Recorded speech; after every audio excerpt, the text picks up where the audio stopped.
Generally क्या होता है कि जब कोई फिक्सर किसी भी प्लेयर को सेट करता है तो वो लोगों ने सेट तो कर लिया, फिर भी ये क्या बोलते हैं, भाई ग्राउंड पे हमें तू पहले इशारा देगा फिर हम माल काटेंगे, या हमारा 1.5-2 करोड़ वेस्ट नहीं होना चाहिए। तो इशारा क्या होता है, भाई येलो कलर का हैंडबैंड पहनेगा, रेड पहनेगा, या यहाँ से उतार के यहाँ पहनेगा, हेलमेट को उतार के नट टाइट करेगा, या जूते को नीचे से तू साफ करेगा, या तो रनअप लेके एम्पायर तक जाके वापस आएगा। तो ऐसे 100 तरह के होते हैं। फिर जब बड़ा भूकंप कब आया, पहला बड़ा भूकंप, मतलब नया क्रिकेट सीखा था कि एनसी क्रोनिया ने कंप्लीटली पूरा स्कोर, पूरी मैच फिक्स की थी 5 खिलाड़ी के साथ इंडिया के सामने की सीरीज में कहने पर। वो कोई लंदन बेस्ड बुकी था, तो उस टाइम पे वो सब हुआ था। उसने कबूल भी कर लिया आंसू वासू के साथ, उसने पूरा, और उसको हमेशा के लिए सस्पेंड कर दिया। बाद में उसकी मौत हो गई एयर क्रैश में, और उस टीम का जो कोच था उसकी भी शंकास्पद हालत में मौत हो गई। तो कहीं ना कहीं ये ज्यादा राज ना खुले, इसलिए ऐसे लोगों की मौतें हो गई। तो दोस्तों, स्वागत है आपका एक और मजेदार एपिसोड में। आज का एपिसोड होने वाला है हमारे पिछले एपिसोड से बहुत ही ज़्यादा अलग। दोस्तों, अगर आप हमारी ये पिछली 2.5-3 साल की पॉडकास्टिंग जर्नी को फॉलो करते आए हो तो आपने नोटिस किया होगा कि रियल हिट जो है वो रियल कॉन्वर्सेशंस के लिए जाना जाता है। हम ऐसे टॉपिक्स को भी टच करते हैं जो कि समाज का एक सच होता है, चाहे वो जीबी रोड से रिलेटेड चीज़ें हो, पॉर्न स्टार से रिलेटेड चीज़ें हो, या डॉक्टर से रिलेटेड चीज़ें हो, या स्पिरिचुअलिटी या हॉरर। हर टॉपिक को हम लोग टच करते हैं और समाज में जो चल रहा है वो दिखाते हैं। तो हम कभी पीछे नहीं हटते real side of the story आपके सामने लाने के लिए, और ऐसे ही आज एक real side of the story हम आपके लिए लेकर आए हैं। आज हमारे साथ एक ऐसे इंसान है जो कि एक बिजनेसमैन है, पर थोड़ा सा कंट्रोवर्सी इनकी लाइफ से जुड़ी हुई है। दोस्तों, क्रिकेट के हम लोग सब डाई हार्ड फैन है। अभी इंडिया ने चैंपियंस ट्रॉफी उठाई है और अभी आईपीएल भी आने वाला है, और हम सब कहीं ना कहीं आपस में, दोस्तों में, सर्कल में ये सारी बातें करते हैं कि आईपीएल फिक्स्ड होता है, क्रिकेट फिक्स्ड होता है, बॉल टू बॉल फिक्सिंग होती है, मैच फिक्सिंग की कई न्यूज़ेस आती हैं, बहुत बड़े बड़े लोग इन्वॉल्व हैं, क्या चल रहा है। इंस्टाग्राम पे हम लोग देखते हैं कि भाई बैटिंग ऐप प्रमोट हो रही है, ऑनलाइन गेमिंग प्रमोट हो रही है, कैसे ये सब चल रहा है, कैसे पैसा जाता है, कैसे पैसा आता है, क्या चल क्या रहा है ये सब। इस पे मुद्दे पे हम सब आपस में डिस्कस करते आए हैं, लेकिन हमें कोई ऐसा इंसान नहीं मिल रहा था जो खुल के इस मुद्दे पे बात करे, खुल के ये एडमिट करे कि हाँ यार ये चीज़ें ऐसे चल रही हैं, मैं भी इस सर्कल का पार्ट हूँ। क्यों पार्ट हूँ ये मैं आपके कैमरा पे ही बताऊंगा। तो फाइनली हमारी मुलाकात हुई अमित मजीठिया सर से, जिन्होंने कहा भाई तुम आओ और मेरे से जो पूछना है अपफ्रंट होके पूछो, और साफ साफ मैं तुम्हें बताऊंगा कि रियल पिक्चर है क्या। तो भाई इसके लिए भी बहुत सारे गट्स चाहिए। सर, स्वागत है आपका हमारे शो पे। Thank you.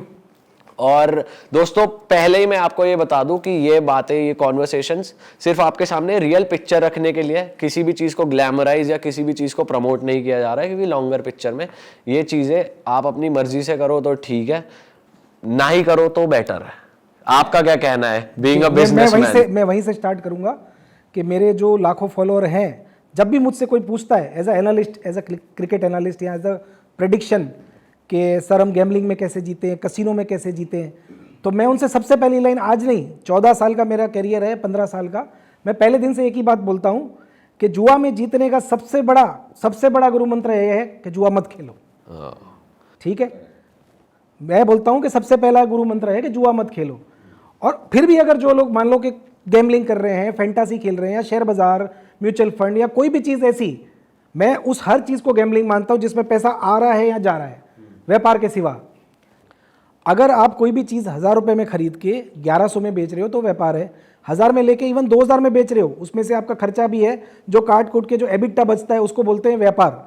लेकिन अगर कोई भी चीज़ ऐसी है, चाहे वो शेयर बाजार है कि जहाँ पे आप 1000 का शेयर ले रहे हो और आपके हाथ में नहीं है, कि वो 2000 भी हो सकता है, 5000 भी हो सकता है, बिटकॉइन की तरह 100 गुना भी हो सकता है, और क्रूड ऑयल जो कि कोविड में 0 के भी नीचे चला गया था और नीचे भी जा सकता है। तो वो हर एक चीज़ जुआ है, चाहे वो फिर क्रिकेट हो, चाहे फैंटासी हो, चाहे वो प्रोबेबिलिटी वाली एप्स जो इंडिया में चल रही है वो हो, रमी हो, पोकर हो, जो चीज़ें फिक्स प्रॉफिट में नहीं आती है, यानी कि आप लेके बेच रहे हो, उसे आप बिजनेस कहोगे। बाकी हर चीज़ गैम्बलिंग में है। तो मैं बोलता हूँ वो हर चीज़ छोड़ दो।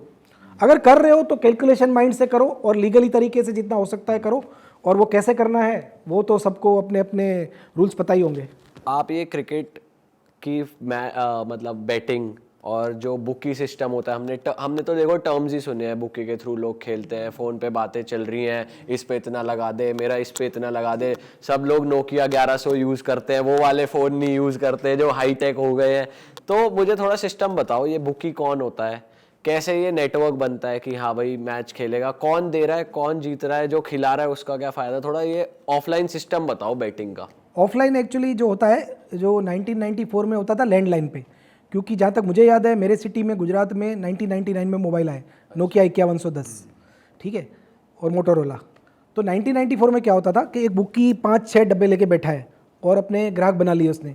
और उस ज़माने में क्या होता था कि भाई एक गांव के या उस ज़िले के जितने लोग हैं, अब जैसे कि भाई इसकी लिमिट 1 लाख की है, उसकी 2 लाख की है, कोई बड़ा सेट है तो उसकी 50 लाख की लिमिट है। लिमिट का मतलब? लिमिट यानी उतना आप खेल सकते हो बुकी के पास, एक औकात, जिससे पता है कि भाई ये किराने की दुकान है तो इसका 50,000 का ही जिगर है, मतलब तो ये 50,000 रुपए लगा सकता है किसी एक टीम पे आपके थ्रू। 50 का 60 ठीक है, 40 ठीक है, इससे ज़्यादा इसका नहीं लिखना है, नहीं तो कल को झगड़े होंगे, ये दे नहीं पाएगा। अच्छा। और दूसरा क्या होता है कि जिसकी बहुत बड़ी गारंटी होती है, मतलब जो जिसकी रसूख है कि भाई यहाँ इसमें कितना भी कर लो कोई दिक्कत नहीं है, पैसे आ जाएंगे, ज़मीन जायदाद है, और उसका कोई दोस्त जा रहा है तो उसकी गारंटी लेगा कि भाई आप गारंटी ले रहे हो, इसको बोलते हैं आवाज़ लेना, जो आज भी इंडिया में चलता है।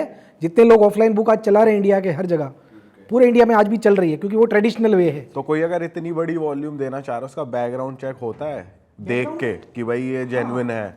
बैकग्राउंड यही होता है कि भाई इसके पास इतनी प्रॉपर्टी है, इतना बड़ा बंगला है, इसकी मंथली इतनी इनकम है, या मान लो कि भाई इस आदमी के पास इतने पैसे हैं, इतनी जायदाद है, ये कल को हार गया 1 करोड़ तो भर सकता है। ओके, तो ये बुकी औकात के हिसाब से अपना नेटवर्क सेट कर लेता है, ठीक है। अब इसमें बुकी का क्या फ़ायदा होता है? देखिए बुकी का फ़ायदा ये होता है कि इसको बोलते हैं एज, हाउस एज। जैसे हर गैम्बलिंग में एक हाउस एज होती है। जैसे बुकी ने फ़ोन उठाया, आज इंडिया और न्यूजीलैंड का कल मैच था, राइट, मैं उसी का एग्जांपल देता हूँ फाइनल, कि भाई इंडिया का रेट ओपन हुआ है 45-7।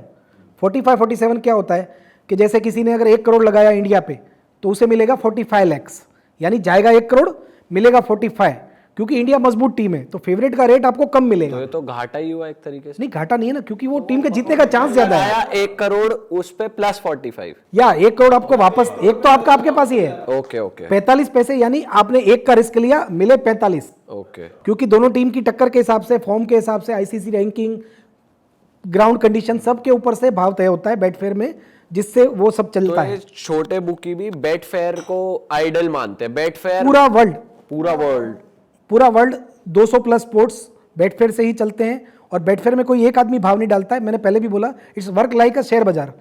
लाखों लोग मिलके उसके अंदर अपनी ऑड्स डालते हैं। जैसे मान लो कि इन्होंने डाला कि मुझे इंडिया लगाना, ये सिंपल चीज़ है, मैं बता दूँ, इन्होंने रेट डाला कि भाई मुझे इंडिया 47 में लगाना है, और मैंने बोला नहीं भाई मुझे तो 45 में ही खाना है, तो उसके स्क्रीन पे आपको भाव दिखेगा 45-7। तो इंडिया के ऑफलाइन बुकी भी क्या भाव चलाएंगे? 45-7। अब किसी बुकी को कम पसंद है तो 44-6 चलाएगा, किसी को ज़्यादा पसंद है तो 46-8 चलाएगा। इन शॉर्ट बेटफेयर से 1 पैसा ऊपर नीचे रेट। अच्छा। और ये बेटफेयर कहाँ की कंपनी है? ये लंदन की है और यूके की। ये लीगल है वहाँ पर? बिल्कुल, वहाँ के उस पर शेयर लिस्टेड है, और वर्ल्ड की, मतलब मेरे ख्याल से हमारी जो निफ्टी 50 की टॉप 50 कंपनी है उसके लेवल के या उससे ज़्यादा ही पैसे होंगे उसके। अगर कोई इंडियन बंदा इंडिया मतलब कंट्री में रहकर बेटफेयर पे कर रहा है तो वो लीगल है उसके लिए? सही है। वो देखो एक्चुअली मुझे इंडिया का लॉ इतना नहीं पता है, मेरे हिसाब से इंडिया में लाखों लोग खेलते हैं। इवन मैं जब इंडिया में इंटरनेट आया था 1999 में, 96 में आया होगा, सॉरी, जब मैं, मतलब वो छोटा सा मॉडेम होता था तब की बात कर रहा हूँ, रेडिप मेल था जब, याहू मेल, तो उस टाइम पे भी बेटफेयर पे लोग भाव देखते थे। और पैसे तो देखो डायरेक्ट आप डाल नहीं सकते थे बेटफेयर पे, तब भी और आज भी, बरोबर। तो क्या करते थे उस टाइम पे, नेट टेलर, स्क्रिल जैसी एक क्रिप्टो टाइप की डिजिटल करेंसी होती थी, या तो उससे पैसे जाएंगे, या फिर कोई अपने लंदन के रिश्तेदार को बोलता था कि भाई तेरे बैंक अकाउंट में से तू 2000 पाउंड डाल दे। क्योंकि बेसिकली इंडिया के ऑफलाइन बुकी तब रेट देखने के लिए रखते थे, सौदा नहीं करते थे अंदर, बट रेट देखने के लिए। बेटफेयर आपको डेमो आईडी नहीं देता, तो आपको कुछ ना कुछ $100 भी डालने पड़ते हैं, तो वो डाल के यूज़ करते थे और वहाँ की स्पोर्ट्स बुकों को खुला रखते थे। बट भाई एक बात बताओ सर, कि अगर लोकल लेवल पे ये सब चल रहा है, तब तो इंटरनेट भी नहीं था, या आज भी कोई बुकी अपना मनपसंद रेट क्यों नहीं चला सकता? उसे वहीं क्यों देखना है बेटफेयर पे? इसमें क्या होता है, मनपसंद रेट से मैं आपकी चीज़ समझाता हूँ कि अगर मान लो कि इंडिया न्यूजीलैंड में, मुझे लगता है कि न्यूजीलैंड इंडिया से इतना कमज़ोर नहीं है कि 45 खुले, तो मैं क्या रेट, अगर मैं बुकी हूँ तो मैं क्या वैल्यू निकालूंगा भाई? 60-63 इंडिया। अब ये भाई है इंडिया के भक्त, इन्हें तो कोहली और रोहित शर्मा में भगवान दिखते हैं। इन्हें लग रहा है कि नहीं, इंडिया तो भाई जीती हुई है, मतलब जैसे पूरा देश बोल रहा था कि ये कब तो इंडिया जीता हुआ ही है, और वाकई ऐसा ही हुआ, इंडिया ने तो धो डाला सबको। तो ये क्या बोलेंगे भाई, इंडिया का रेट 35-7, तो कहाँ मेरा 65, कहाँ इनका 35? तो होगा क्या कि इसमें हो जाएगा वो आर्बिट्रेज। आर्बिट्रेज यानी एक जगह से लेना, एक जगह देना। यानी ये भाई क्या करेंगे, यहाँ पे 37 में 1 लाख खा लेंगे और मुझे 65 में लगा देंगे, तो वो तो बिना खेले ही कमा लिया उसने 30,000 रुपये। इसने हार जीत कर ली, मैंने हार जीत कर ली, बट बेवकूफ़ तो हम दोनों ही बन गए। तो इसीलिए चलने के लिए हम सबको एक बैसाखी चाहिए। तो एक माइलस्टोन को देखते हैं कि हाँ वो जो चल रहा है बेंचमार्क जिसने बनाया वो हुआ है, लाखों लोग मिलके तय कर रहे हैं, ठीक है। वो बिड पड़ रही है। ठीक है, मैंने अब देखो हर चीज़ में शेयर बाजार बीच में क्यों आती है, क्योंकि ये दोनों बहनें हैं, जुड़ी हुई है। आज रिलायंस का शेयर हम 1200 रुपये क्यों रख सकते हैं, क्योंकि उसको बेचने वाला है वो बोल रहा है मुझे 1190 में बेचना है, बरोबर, और खरीदने वाला बोल रहा है मुझे 1180 में लेना है, तो 10 फर्क चल रहा है। फिर कोई 79 डालेगा, कोई 81, ऐसे घिसता घिसता घिसता वो आके एक पे रुक जाएगा। तो बेटफेयर भी सेम तरह से काम करता है। मैच में इन्होंने 45 डाला, मैंने 47। अब अगर आप जाके बेटफेयर पे $100 भी डाल दोगे, इवन $2 की भी बेट पड़ती है, $2 आपने 46 में डाल दिए तो रेट हो जाएगा 45-6। अब जिसके पास ज्यादा पैसा वो भाव को खींच के ऊपर ले जाएगा। मान लो मुझे पसंद है न्यूजीलैंड, तो मैं हर भाव में इंडिया खाऊंगा तो 70 हो जाएगा। अगर पूरी दुनिया को इंडिया पसंद है, पूरी दुनिया को, हर कोई बोलेगा भाई 45 है था, एक दिन का 40% ब्याज मिल रहा है, लगाओ। इसने भी लगाया, आपने भी लगाया, लगा, ये गिर गिर के 36 हो जाएगा। एक चौके में 32, एक चौके में 22, 2 छक्के पे आ जाएगा 12-13। वही तो होता है। आप मैच में रेट ऊपर नीचे इसी वजह से होते हैं कि चॉइस पब्लिक की किस तरफ ज्यादा है। अच्छा, डिपेंड ऑन चॉइस ओके। और फैक्टर। बुकी कैसे कमा रहा है, उसका क्या फायदा है? बुकी को जो बीच वाला 2 पैसा मिल रहा है। देखो आपने फोन किया, मैंने 45-7, आपने बोला 45 में 1 लाख इंडिया लगाई, आपके दोस्त को न्यूजीलैंड पसंद है, या आपका दोस्त नहीं है, मेरा दूसरा ग्राहक है, भैया 47 में मैंने 50 खाई, फिर ये तीसरा ग्राहक है। सर ये थोड़ी टेक्निकल जा रही है लैंग्वेज की, नहीं, मैंने नहीं, खाई, simple मैंने है। लगाई, तो हमारी ऑडियंस को थोड़ा क्लियर कर दो। देखिए खाई लगाई बेसिक क्या होता है, लगाई यानी बैक, बैक करना यानी अगर 45-7 इंडिया का रेट है, तो अगर मुझे इंडिया खेलना है, जीतना है इंडिया की जीत पे, तो उसको बोलते हैं 45 में मैंने इंडिया बैक किया। बैक मीन्स लगाया, और ले किया मतलब आप मुझे लगाओ, समझो, बाय सेल की तरह सिंपल लैंग्वेज में आप समझो। तो अगर आपको इंडिया विन लेना है तो आपको बैक करना पड़ेगा 45 में, नहीं तो बुकी आपको ऑप्शन देता है कि या तो आप मुझे 45 में लगा लो, नहीं तो मैं आपको 7 में लगाऊंगा। ओके, अगर इंडिया हार जाती है और फिर बुकी ने बैक कर रहा है 47 में, तो फिर अगर आपको इंडिया की हार पसंद है तो आप बोलोगे 47 में मैंने खाई यानी कि ले किया, अच्छा ओके, तो आप हार जाओगे। अब बुकी को बीच के 2 पैसे मिले ना, इन्होंने 45 में लगाई, ऑल राइट, ये 1 लाख के सामने कल मेरे से 45,000 ले जाएंगे, और आप हार गए, मैं आपसे लूंगा कितना, 47,000। 2,000 किसको मिला, मुझे। ओके, सेम पैटर्न पे वर्क करती है दुनिया की हर बुक, चाहे वो ऑनलाइन हो चाहे ऑफलाइन हो। और सर उस केस में क्या होता है, जैसे मान लो मैं आपको 47,000 नहीं दे पा रहा, आपका एक क्लाइंट है, मैं आपका एक वो हूँ, मैं आपको नहीं दे पा रहा, तो फिर आप किस हद, एक बुकी किस हद तक चला जाता है पैसे निकलवाने जी के लिए? देखो इसमें बुकी की भी देखो बहुत सारी प्रजाति होती है, गाय भैंस सांड, उस तरीके से। अच्छा, मतलब मैं कोई कम्युनिटी का नाम नहीं लूंगा, मतलब कि कुछ लोग मान लो सीधे हैं, व्यापारी हैं, जिनको झगड़ा फसाद पसंद नहीं है, तो वो क्या करते हैं, वो बुकी लोग, ऐसे बुकी भी होते हैं, तो वो क्या करते हैं कि भाई शरीफ आदमी का ही लिखेंगे, पूरी गारंटी से लिखेंगे, और 4 लोगों को गारंटर रखेंगे कि भाई ये नहीं देगा तो तू दे देना, क्योंकि मेरे से तो झगड़ा हो नहीं पाता। ठीक है, तो वो उसको गारंटी रखेगा, फिर भी उसके पैसे डूब गए तो बोलेगा भगवान तू इसका न्याय कर देना, वो भूल जाएगा। अच्छा, अपनी जेब से नुकसान खा बराबर। लेगा। अब ये थे गाय प्रजाति, बराबर, फिर आएगी मीडियम प्रजाति, जो थोड़ी बहुत गाली गलौज कर लेगा या उसके रिश्तेदारों को बोलेगा कि भाई इसके पैसे दिलवा दे। ये सारी बातें जो मैं कर रहा हूँ ये ऑफलाइन पे ही लागू पड़ती है, ठीक है, क्योंकि ऑनलाइन बिजनेस किसी के भरोसे नहीं चलता है, एडवांस पेमेंट पे चलता है। हम जो इंडस्ट्री से हैं, हमारे यहाँ भरोसा नाम का प्राणी नहीं होता है, अच्छा, हम सिर्फ डिपॉजिट पे काम करते हैं। ठीक है, तो हमारे में कभी किसी को तंग करना, धमकी देना वो आता ही नहीं है, बरोबर। ये बेसिकली हम लोग पास्ट से ट्रेडिशनल वेज की बात कर रहे हैं। हाँ, क्योंकि हमने बचपन में देखा है कि पैसों के लिए जो सांड बुकी होते हैं, जो मैंने बोला सांड प्रजाति, मान लो कि जैसे कि भाई गुंडे तो लाखों करोड़ों, क्या कुछ ऐसे भी किस्से थे 20-25 साल पहले कि 20,000 के लिए थप्पड़े मारना तो कॉमन है, 1-2 लाख के लिए किडनैप कर लेते थे, इवन मर्डर भी हो जाते थे 50 लाख 1 करोड़ रुपए के लिए, तो जबरदस्ती जमीनें लिखवा ली जाती थी। आज भी ऑफलाइन में लिखवाई जाती है, देखो इंडिया में आज भी। मैं अब स्टेट का नाम तो ले सकता हूं अगर आप बोलो तो, हाँ, लो, ठीक है, जैसे राजस्थान हो गया, यूपी हो गया, बिहार हो गया, जो भी हमारे यहाँ पे ऐसे स्टेट हैं कि जहाँ पे बाहुबली टाइप के लोग होते हैं, तो वो आज भी सट्टा लिखते हैं, ऐसे लोगों को पार्टनर रखते हैं। मतलब बुकी ऐसे लोगों को एज अ प्रोटेक्शन पार्टनर रखता है कि भाई हमारा पैसा फंसेगा ग्राहक में तो तू निकाल। रिकवरी करवा के दो। तो वो बोलते किसी का भी लिख ले गाँव में, मतलब उनका क्या होता है वो लिमिट नहीं देखते, बोलते किसी का भी लिख ले, हम दूसरे दिन इसके गहने बिकवा के भी ले लेंगे, घर भी लिखवा लेंगे, खेत भी लिखवा लेंगे, तू कितना भी जुआ लिख ले। तो ऑफलाइन इस टर्म पे काम करता है। और ऑनलाइन का क्या है कि बंदे की जेब में जितना है, हाँ वो बात अलग है कि वो बंदा अगर कहीं से गोल्ड पे लाया है या ब्याज पे लाया है तो वो अलग बात है, लेकिन बुकी किसी को तंग नहीं कर सकता पैसे के लिए, क्योंकि उसको एडवांस पैसा मिल रहा है। ओके, अब फिक्सिंग कहाँ पर आ जाती है सीन में, और किस लेवल तक की फिक्सिंग आ जाती है सामने? देखो फिक्सिंग के बारे में अगर अपने को स्टार्ट करना होगा तो एक फिक्सिंग आपने सुनी होगी, जो मोस्टली इंडियन लोगों ने, क्रिकेट फैन ने सुनी होगी या दुनिया में, कि आज से बहुत सालों पहले शारजाह में फिक्सिंग होती थी, जहाँ एक सो कॉल्ड भाई थे, ठीक है, कि जो बोलते थे तो मैच होती थी, और वाकई है वो सब सच था। ये भी हमने मूवी के थ्रू ही देखा है। मूवी के थ्रू देखा नहीं, लेकिन सच सबको पता है जो क्रिकेट की लाइन में हमारे जितने पुराने हैं कि उस जमाने में होती थी। इवन ये भी होता था कि जब वो बहुत हार जाते थे कोई मैच में, बुकी लोग या कि वो भाई लोग, तो मैच का वलन कैंसिल कर देते। वलन कैंसिल यानी कि आज के दिन जितने लोग खेले हैं, लाखों करोड़ों लोग पूरे इंडिया में, दुबई में, आज पेमेंट नहीं होगा। क्यों भाई? इसमें फिक्सिंग थी, भाई हार गए, भाई हार गए, ये रीजन दिया जाता था। और ऐसी 2-3 मैचें हुई है अच्छा पास्ट में, ठीक है। भाई जीते तो कोई बात नहीं, भाई साल की 10 मैच 50 मैच फिक्स कर रहे हैं। और भाई भी बेट फेयर कोई मान के चल नहीं, भाई का तो देखो क्या है, बेटफेयर तो उस टाइम पे भी रेफरल के लिए चलता था। बेटफेयर में इतना वॉल्यूम नहीं होता था, आप उसको मैनिपुलेट आज भी कर सकते हो। इवन करने वाले आज की डेट में चैंपियंस ट्रॉफी की मैच को भी मैनिपुलेट कर लेते हैं कि 10-20 पैसा ऊपर नीचे ले जा सकते हैं वैल्यू से। ठीक है। लेकिन भाई के टाइम पे तो क्या था कि रेट बड़े बुकी निकालते थे, जैसे एक बॉम्बे का बड़ा बुकी हो गया, एक दिल्ली का हो गया। उस जमाने में क्या थे कि बहुत बड़े बड़े बुकी थे बॉम्बे में। बेटफेयर जस्ट फॉर रेफरेंस है, उसको कोई मुंह नहीं लगाता बुकी था। और अंडरवर्ल्ड डायरेक्ट कनेक्टेड था, बेटफेयर की इतनी इज्जत नहीं थी तब।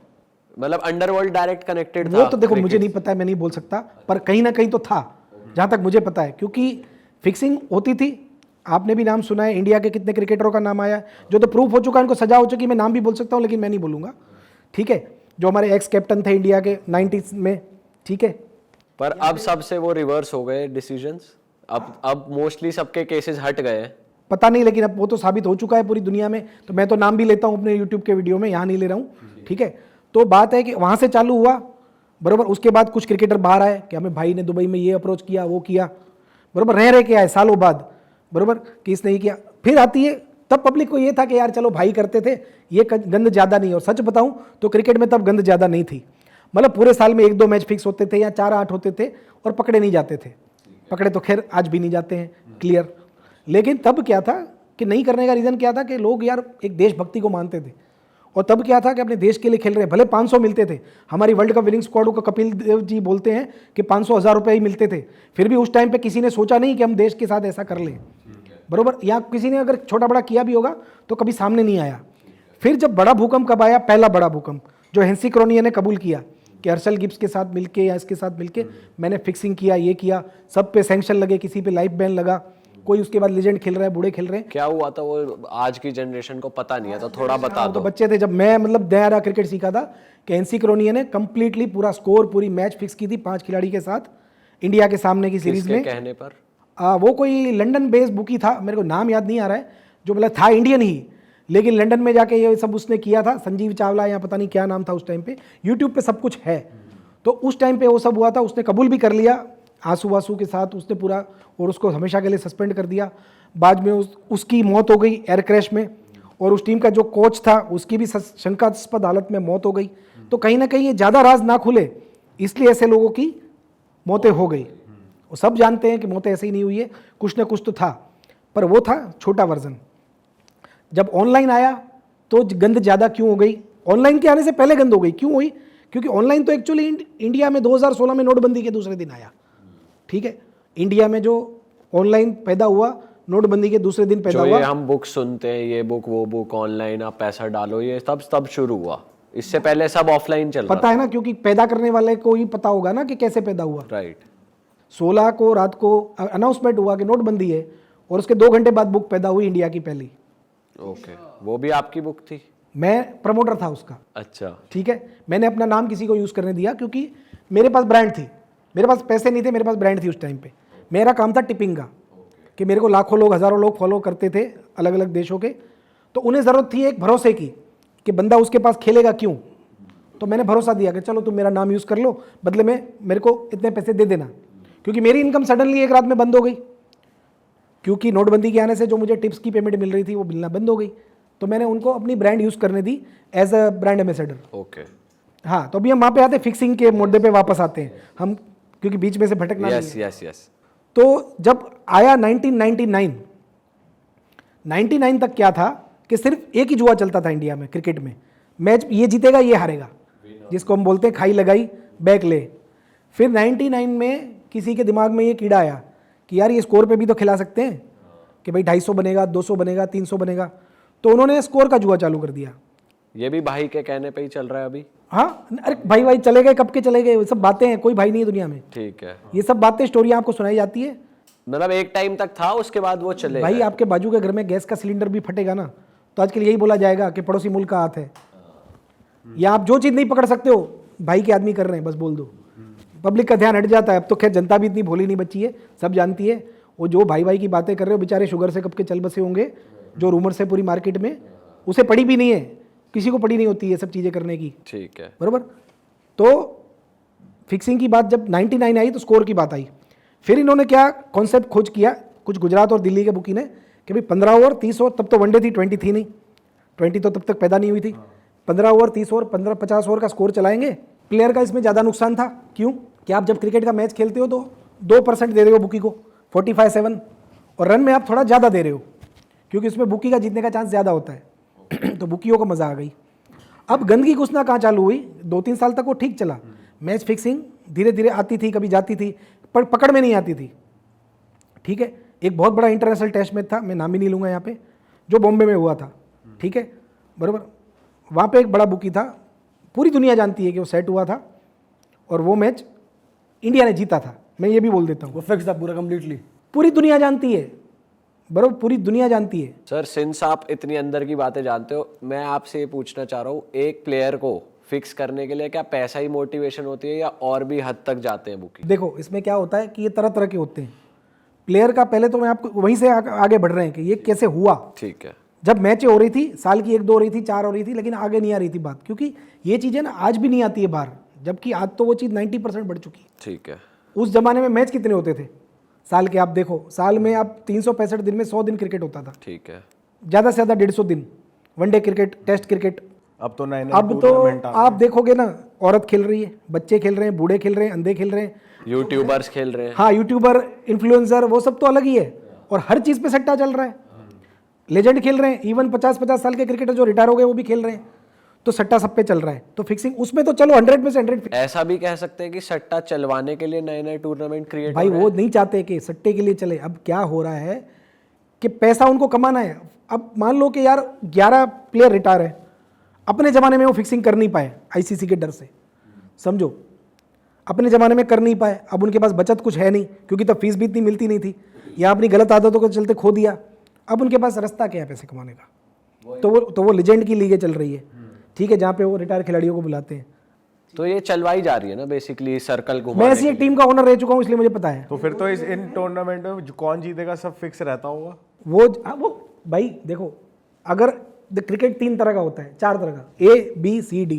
ए में किसको रखते हैं? IPL, big bash, international cup, जैसे अभी हो गया world cup, T20 world cup, champions trophy, और सारे इंटरनेशनल में। इसको मैं बोलता हूँ A ग्रेड क्रिकेट। जैसे निफ्टी 50 में टॉप 50 शेयर होते हैं, वैसे A ग्रेड क्रिकेट है। तो A ग्रेड में आज भी 90% मैच जेन्यून है।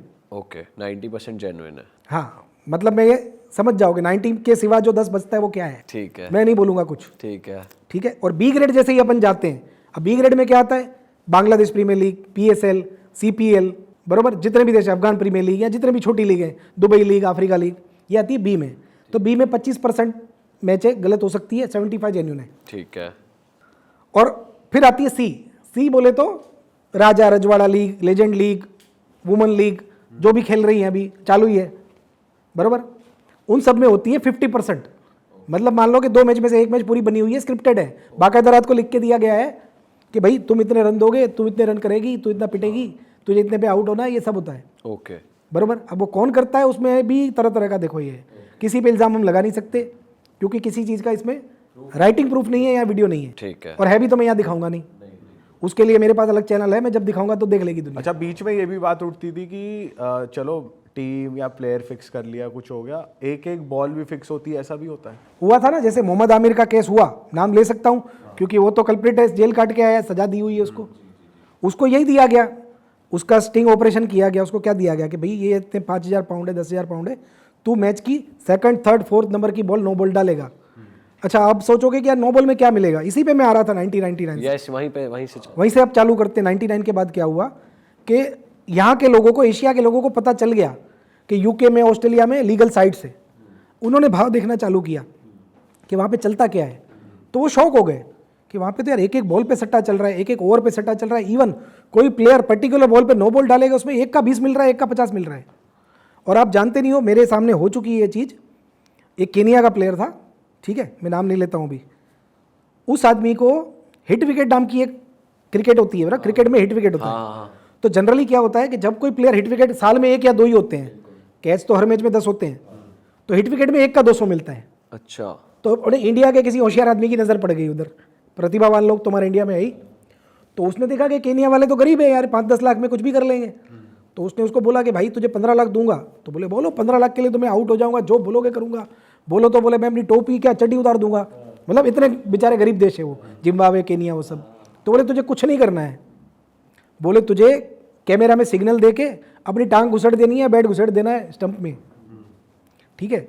और उसने क्या किया कि लंदन, यूके में, ऑस्ट्रेलिया में उसके जितने दोस्त थे सबको उसने बोला 1,000 2,000 पाउंड लेके सुबह सुबह तुम लोग निकल जाओ, बरोबर। ये मैच में ये ओपनर आता है। अब तुझे क्या, नेक्स्ट मैन आउट एक मार्केट चलती है विदेश में, next man out. Next man out में कैच का रेट है मान लो 40 पैसा, रन आउट का 10 रुपया। उसमें लिखा है अदर। अदर में 3-4 चीज़ें आती है। एक होता है हैंडल द बॉल, जैसे बॉल आ रहा है, आपने अगर बॉल हाथ से रोक लिया तो वो हैंडल द बॉल, उसका भी 1 का 200 है। एक होता है टाइम आउट, एक होता है टाइम आउट जो अभी मैथ्यूस हुआ था कि 3 मिनट में अगर आप बाहर आके क्रीज पे नहीं गए तो वो भी आप आउट हो, 3 मिनट या 2 मिनट। मान लो कोई टॉयलेट में है, उसकी बारी आ गई और क्रीज पे नहीं पहुंचा, आउट है। तो ये अदर में आता है 1 का 200 रुपया। तो उस बंदे ने क्या किया, उसको समझा दिया केनिया वाले को। अब उसने अपने सारे लड़के छोड़ दिए लंदन की स्पोर्ट्स बुकों में, मतलब विलियम हिल, पैडी पावर, बैट 365, जितनी भी चल रही है लीगल, सब जगह जाके 50 पाउंड 100 पाउंड ही लगाने हैं, क्योंकि भाई 200 का माल है। तुम 100 लगा रहे हो तो भी 20,000 पाउंड का आज से 25 साल पहले पे आउट निकल रहा है। तो हाँ, तो उसने 3-4 देशों में वो कर लिया। इंडिया के बुकियों को कॉल कर लिया, जैसे देसी बुकी जो चलते हैं ऑफलाइन, कि भाई कोई प्लेयर आउट हो उसका क्या रेट है। तो बोला ये अच्छा इस तरह से आउट हो, तो बोले पागल है, इस तरह तो साल में 2 ही लोग आउट होते हैं। तो बोले हो गया तो बोले कर ले 50-100 रुपये। भाई ताऊ जी वो देखो वहाँ 200 चल रहा है लंदन में, वो तो जा लंदन ही खेल ले। तो बोले चलो 50 में, इसको तो ले ही लेना है। तो भाई ने कर लिया, ठीक है। अब वो बंदा, हुआ क्या इनके साथ हो गया सीन क्या हो गया कि 2 प्लेयर होते हैं और इन्होंने लगा दिया था नेक्स्ट मैन आउट, उससे पहले सामने वाला आउट हो गया। अच्छा, तो ये बंदा तो, इसको पता नहीं पानी वाले ने बोल दिया कि कुछ मैसेज भेज दिया कि भाई अब तो होना मत, तेरे होने का कोई फायदा नहीं है। तो वो 3 मैच की सीरीज थी। तो दूसरी मैच में इन लोगों का, पहली मैच में तो जो लॉस लग गया वो लग गया, 2-4 हज़ार पाउंड ही लगाए होंगे, क्योंकि 1 का 200 है, 1.5-2 करोड़ कमाने के लिए कितना ही लगता है, 2-4 लाख रुपए। तो दूसरी में उसको सिग्नल चेंज करवा दिया कि भाई तू चिंगम खा रहा है, तुझे चिंगम थूकनी है और टीवी पे दिखना चाहिए, अगर तू चिंगम थूकेगा मतलब ओके है। अच्छा, ऐसे ऐसे इशारे होते हैं। जैसे हमारे आईपीएल के क्रिकेटर को व्हाइट तौलिया लटकाया था थोड़े टाइम पहले, नाम तो बराबर ही है क्योंकि उसका भी साबित नहीं बोल सकते। तो दूसरी मैच आई, इनके बंदे फिर चले गए स्पोर्ट्स बुकों में। और स्पोर्ट्स बुक वालों को भी पता था कि इनको तो आदत है ये सब खेलने की, पिछली मैच में हार के गए, तो केस भी उनका मजबूत हो गया। इनका एक तो फायदा हो गया कि भाई पिछली में भी खेले और ऐसा कुछ हुआ नहीं। अगर पहले में ही हो जाता तो इनको पैसे ही नहीं मिलने थे। सही बात है। अगर लंदन की बैटिंग कमीशन अगर चेक करती कि भाई 10 जगह पे सेम चीज़ें हुई है तो वैसे ही पैसे नहीं मिलते। और यही हुआ। मैंने ये टीवी में लाइव देखा हुआ, इसलिए बोल रहा हूँ। आज भी आपको यूट्यूब पे हाईलाइट में दिखा सकता हूँ वो चीज़ में, अभी खोल के, ठीक है। मैच का नाम लूँगा नहीं कि तो पब्लिक को देख सकते हैं। तो उसने चिंगम थूकी और मैं टीवी पे देख रहा था, उसने अपना पैर घुसेड़ दिया विकेट में। हाँ, और लंदन की 4-5 स्पोर्ट्स बुक ने फिर भी पैसे नहीं दिए कि भाई ये सस्पिशियस बैट है और ये प्लेयर पे आपने 2 मैच से ही लगा रहे हो और इसने किया है, लो वॉल्यूम का, गंदी कंट्री का लड़का है, ये है वो है। स्टिल उन लोगों ने 1-1.5 करोड़ इंडियन मार्केट से बटोर लिए। तो फिक्सिंग वहाँ से चालू हुई जब उनकी नज़र पड़ी। अब आता है इंडिया में फैंसी का दौर, 1 ओवर 2 ओवर 4 ओवर, एक बॉल जो भाई ने बोला, ये सब तो अभी चालू हुआ है 5-6 साल 7 साल। अच्छा, इसके बाद फिक्सिंग ने बहुत बड़ा रोल प्ले किया है। सर ये कौन से लेवल के मैचेस में होता और है? फिक्सिंग बड़ी T20 आने के बाद। अच्छा, और सर जैसे अभी इशारों की बात हो रही है कि चिंगम थूक दी, और क्या ऐसे कुछ सेट इशारे हैं? देखो, इशारे 100 तरह के होते हैं। जनरली क्या होता है कि जब कोई फिक्सर किसी भी प्लेयर को सेट करता है तो उसको एक तो क्या डर होता है कि भाई तुझे मान लो एक खराब ओवर डालनी है, तो 1 ओवर का 40 लाख रुपया जैसे रेट तय किया कि 30 लाख रुपया। खराब ओवर क्या होती है कि एवरेज एक T20 की ओवर में रन आते हैं 7 से 8, तो बुकी ऑड्स क्या चलाते हैं 7-8 रन। मतलब कि आप 8 रन पे अगर लगाओगे तो जितना लगाओगे उतना मिलेगा। 1 करोड़ लगाया तो 1 करोड़, 2 करोड़ लगाया तो 2 करोड़, और आप 10-15 लड़के बिठा के आराम से 2 करोड़ काट सकते हो आज के ज़माने में। तो आपने उसको 30 लाख दे दिया, बट आप तो उसके ऊपर रिस्क कितना ले रहे हो, 2 करोड़ का। अगर उसने रन नहीं दिए तो क्या करोगे? कभी कभी बीच में बिचौलिए भी रहते हैं, जो प्लेयर को फिक्सर डायरेक्ट नहीं जानता है, बीच में बिचौलिए रहते हैं। लाइक उनका कोई स्पोर्ट्स मैनेजमेंट का एजेंट हो गया, उसकी कोई गर्लफ्रेंड हो गई, होती है ना, जैसे कोई भी है जो बीच में ऐसी लड़कियां होती है जो उनसे कांटेक्ट करवा देती है क्रिकेटरों से, बरोबर, आपने ये सब सुना होगा, हनी ट्रैप जिसको बोलते हैं, ठीक है, तो ये हनी ट्रैप होते हैं। तो वो लोगों ने सेट तो कर लिया, फिर भी ये क्या बोलते हैं, भाई ग्राउंड पे हमें तू पहले इशारा देगा फिर हम माल काटेंगे, या हमारा 1.5-2 करोड़ वेस्ट नहीं होना चाहिए। तो इशारा क्या होता है भाई, येलो कलर का हैंडबैंड पहनेगा, रेड पहनेगा, या यहाँ से उतार के यहाँ पहनेगा, हेलमेट को उतार के नट टाइट करेगा, या जूते को नीचे से तू साफ करेगा, या तो रनअप लेके एम्पायर तक जाके वापस आएगा, या अपने बैट को यूं जाके, अगर बैट्समैन की सेटिंग है कि भाई जल्दी आउट होना है, 12 रन के अंदर आउट होना है, तो बैट्समैन को टेकिंग गार्ड लेना है, या बॉलर को प्रैक्टिस बॉल डालने हैं। तो ऐसे 100 तरह के होते हैं। और सर ये फिक्सर और ये प्लेयर जो फिक्सिंग करते हैं, ये मतलब मैच से कितना टाइम पहले होती है ये चीज़, फिक्सर और प्लेयर के बीच में? ये मैच से 1 दिन पहले, 2 दिन पहले, हफ्ते पहले, डिपेंड है कैसे करते होंगे, सबकी अलग अलग सिस्टम होती होगी। बट क्या गवर्नमेंट इसको रेगुलेट करने के लिए और ये देखने के लिए ग्राउंड में उनका बंदा होता है, ठीक है, जो लाइव चालू होता है, ठीक है, वो देखेगा ग्राउंड में कि ओके इसने रेड हेयर बैंड पहना है तो ये काम करेगा, उसके बाद ही वो लोग अपना रिस्क लेंगे, और मैच खत्म होते ही भाई को अपनी फीस मिलेगी। और सर क्या रेगुलेशन मेंटेन करने के लिए प्लेयर्स के फोन टैप होना या स्ट्रिक्टनेस मेंटेन? नहीं, देखिए टैप तो उसी के होते हैं जिनके ऊपर डाउट हो, तो बिल्कुल होते हैं। ये जितने पकड़े गए, कैसे पकड़े गए, जब इनकी चीज़ों पे डाउट गया तो इनके फ़ोन टैप किए गए, कैमरे लगाए गए। जितने भी आज तक पकड़े गए लास्ट 10 साल में, IPL में भी जो पकड़े गया था एक कांड, ठीक है, वो तो साबित हो चुका है, तो उसका तो बोल ही सकते हैं जो हुआ है वो। तो 2 टीमें भी सस्पेंड हुई थी 2 साल के लिए, क्योंकि उसके ओनर जुआ खेलते हुए दिखे थे, बराबर। 2 साल बाद वो टीमें वापस आई। तो होता क्या है कि इन लोगों के फ़ोन 2 घंटे पहले ले लिए जाते हैं। जैसे ये बस से उतरते हैं ना, एक टोकरी लेके, वो तो छोटी टूर्नामेंट में भी, ये लीजेंड की भी होती है, कोई भी टूर्नामेंट में फ़ोन 2 घंटे पहले ले लेते हैं। बट फ़र्क ही क्या पड़ता है, बात तो कल रात को हो गई। नहीं, रात को हो गई, चालू में कोई भी चेंजेस है तो जो बीच में स्ट्रेटेजी ब्रेक पड़ रहा है 2.5 मिनट का, वहाँ पे आपको आके कोच बता रहा है, मैनेजर बता रहा है, जो प्लेयर नहीं खेल रहा है वो बता रहा है, काम वाला, झाड़ू वाला, कोल्ड ड्रिंक वाला, कितने लोग होते हैं, मैसेज तो कोई भी दे सकता है। राइट। तो सर जैसे मैच फिक्सिंग जब हो जाती है तो जो छोटे लेवल के बुकी हैं, फिर जो नॉर्मल प्लेयर्स खेल रहे होते हैं, जो घर बैठ के बैटिंग कर रहे होते हैं, उन लोग को तो मालूम नहीं होता कि किस लेवल पे चीज़ें बदलने वाली हैं, तो उनके तो बहुत लॉसेज हो जाते होंगे इस चीज़ को देख। जी देखिए, ऐसा है कि जब एक cricket lover, as a cricket lover, मान लो कोई जुआ नहीं भी खेल रहा है, तो उसके साथ भी ये बहुत बड़ा धोखा है, क्योंकि वो देश के भले के लिए खेल रहा है, या फिर वो अपनी टीम को सपोर्ट कर रहा है, फिर वो चाहे क्लब भी क्यों ना हो। अब उसके साथ ये बहुत बड़ा धोखा हो रहा है। प्लस में जो खेल रहा है उसकी जजमेंट क्यों गलत जा रही है कि एक अच्छा बॉलर है, उसको, उससे बेचारे ने पूरे स्टेट्स देख लिए कि यार ये बॉलर बहुत अच्छा है, बैट्समैन को ये खा जाएगा, या तो ये कम 7-8 रन देगा या 4 देगा। अब उसने तो उसके रन नहीं आएंगे, उसके ऊपर पैसे लगा दिए। लेकिन वही बॉलर अगर 30-40 लाख खा के 15 रन दे देता है तो उसकी इफेक्ट पूरी मैच पे आती है, क्योंकि उसके बाद वाला बॉलर भी पीट सकता है। अब बैट्समैन का हाथ खुल गया, मान लो मैं आपसे डर के खेल रहा हूँ, एक साइड से कोई अच्छा बॉलर बॉलिंग कर रहा है जो मुझे दबा के रखा हुआ है, और एक चोर ने आके मुझे 15 रन दे दिए, तो मेरा तो हाथ खुल गया बल्लेबाज का, मेरा कॉन्फिडेंस खुल गया, तो मैं तो अच्छे को भी पीटूंगा, हो सकता है मैं अपनी टीम को भी हरवा दूं। तो होता क्या है कि जब 2020 क्रिकेट आया, उसके बाद ये सारी गंद कहाँ चालू हुई, मैं बताता हूँ। ये गंद एक्चुअली इंडिया से ही चालू हुई है मैक्सिमम। जो एक छोटी लीग आई थी, अभी तो IPL तो बहुत बड़ा ब्रांड है, मैं उसके बारे में बात नहीं कर रहा हूँ, ठीक है। IPL तो बहुत अच्छा काम किया है BCCI ने, कि इतने लोगों को रोजगार मिल रही है, हमारा देश तरक्की कर रहा है, क्रिकेट इतना डेवलप कर रहा है कि आज हमारे छोटे छोटे गाँव से यशस्वी जायसवाल जैसे छोटे परिवार का लड़का भी इतना आगे जा रहा है। तो BCCI ने बहुत अच्छा काम किया है IPL ला के, ठीक है। नए टैलेंट मिलते हैं, रेवेन्यू मिलता है, स्टेडियम भर जाते हैं। वो तो बहुत एक आगे के मुद्दे अपन आगे लेंगे कि इंडिया को कितना फ़ायदा हुआ है IPL से, और BCCI इतना स्ट्रॉन्ग हो गया है कि पूरे दुनिया पे हम राज कर रहे हैं, ठीक है, क्रिकेट में।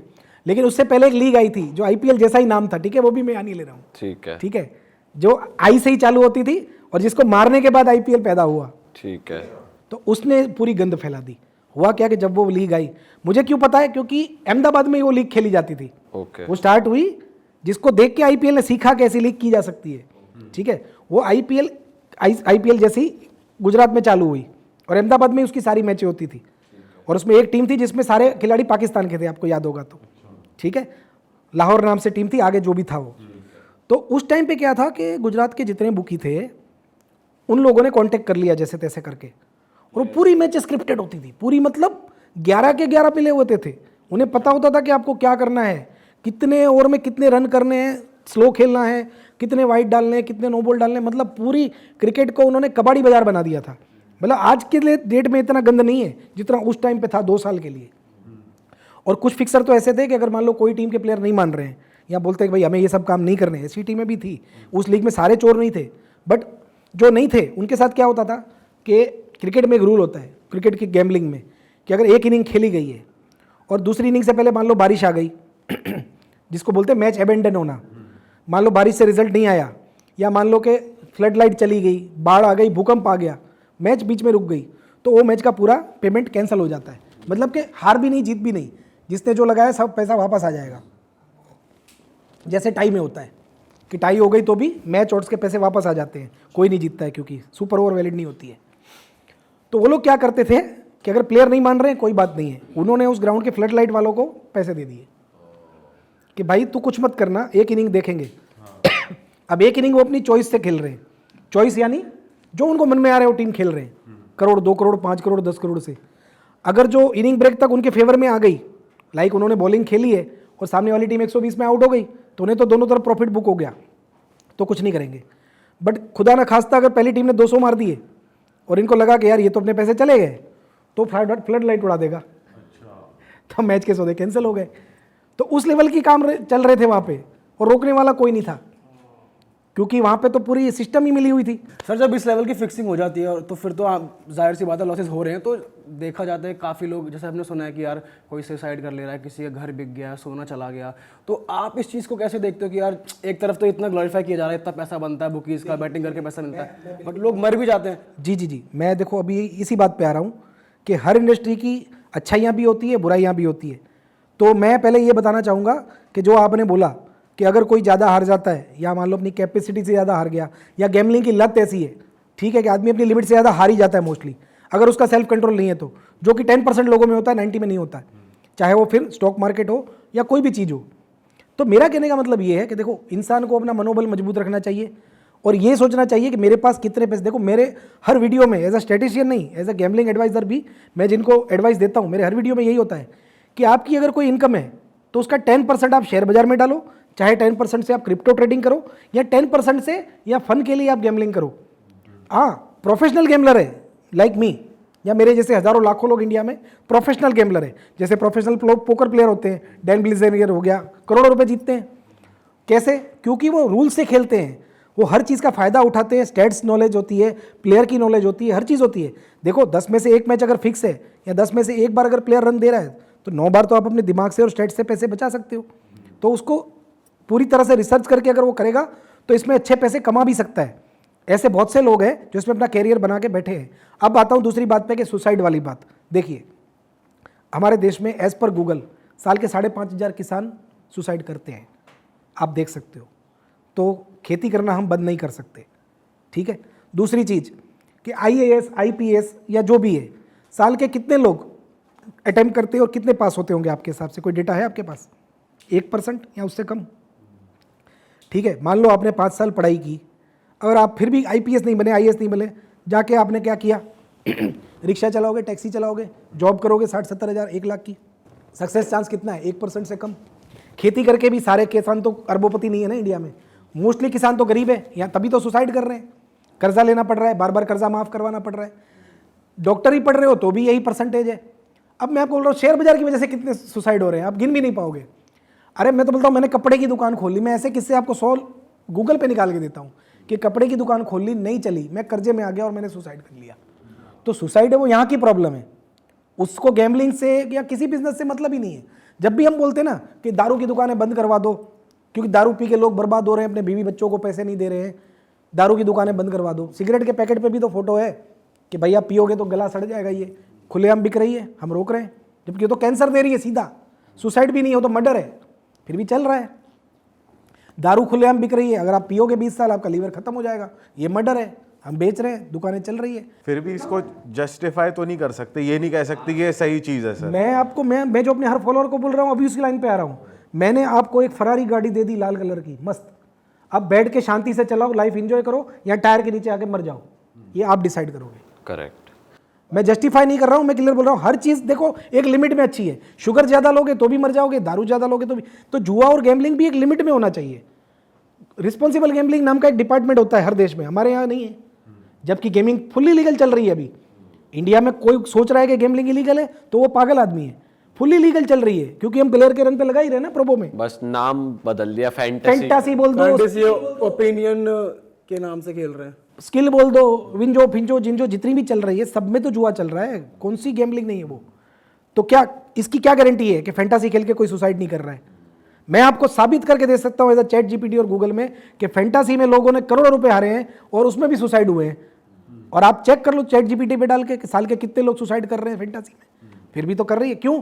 क्योंकि अगर आप गवर्नमेंट को टैक्स दे के कर रहे हो तो आप लोगों को सुसाइड करवा सकते हो, लेकिन अगर आप बोल रहे हो कि इसको इस तरह से लीगल किया जाए, और भाई ये करने का एक चीज बता दूं कि बिलियंस ऑफ डॉलर्स, मिलियन नहीं बोल रहा हूं, मिलियंस नहीं, बिलियंस ऑफ डॉलर एक गवर्नमेंट को टैक्स आता है हर साल।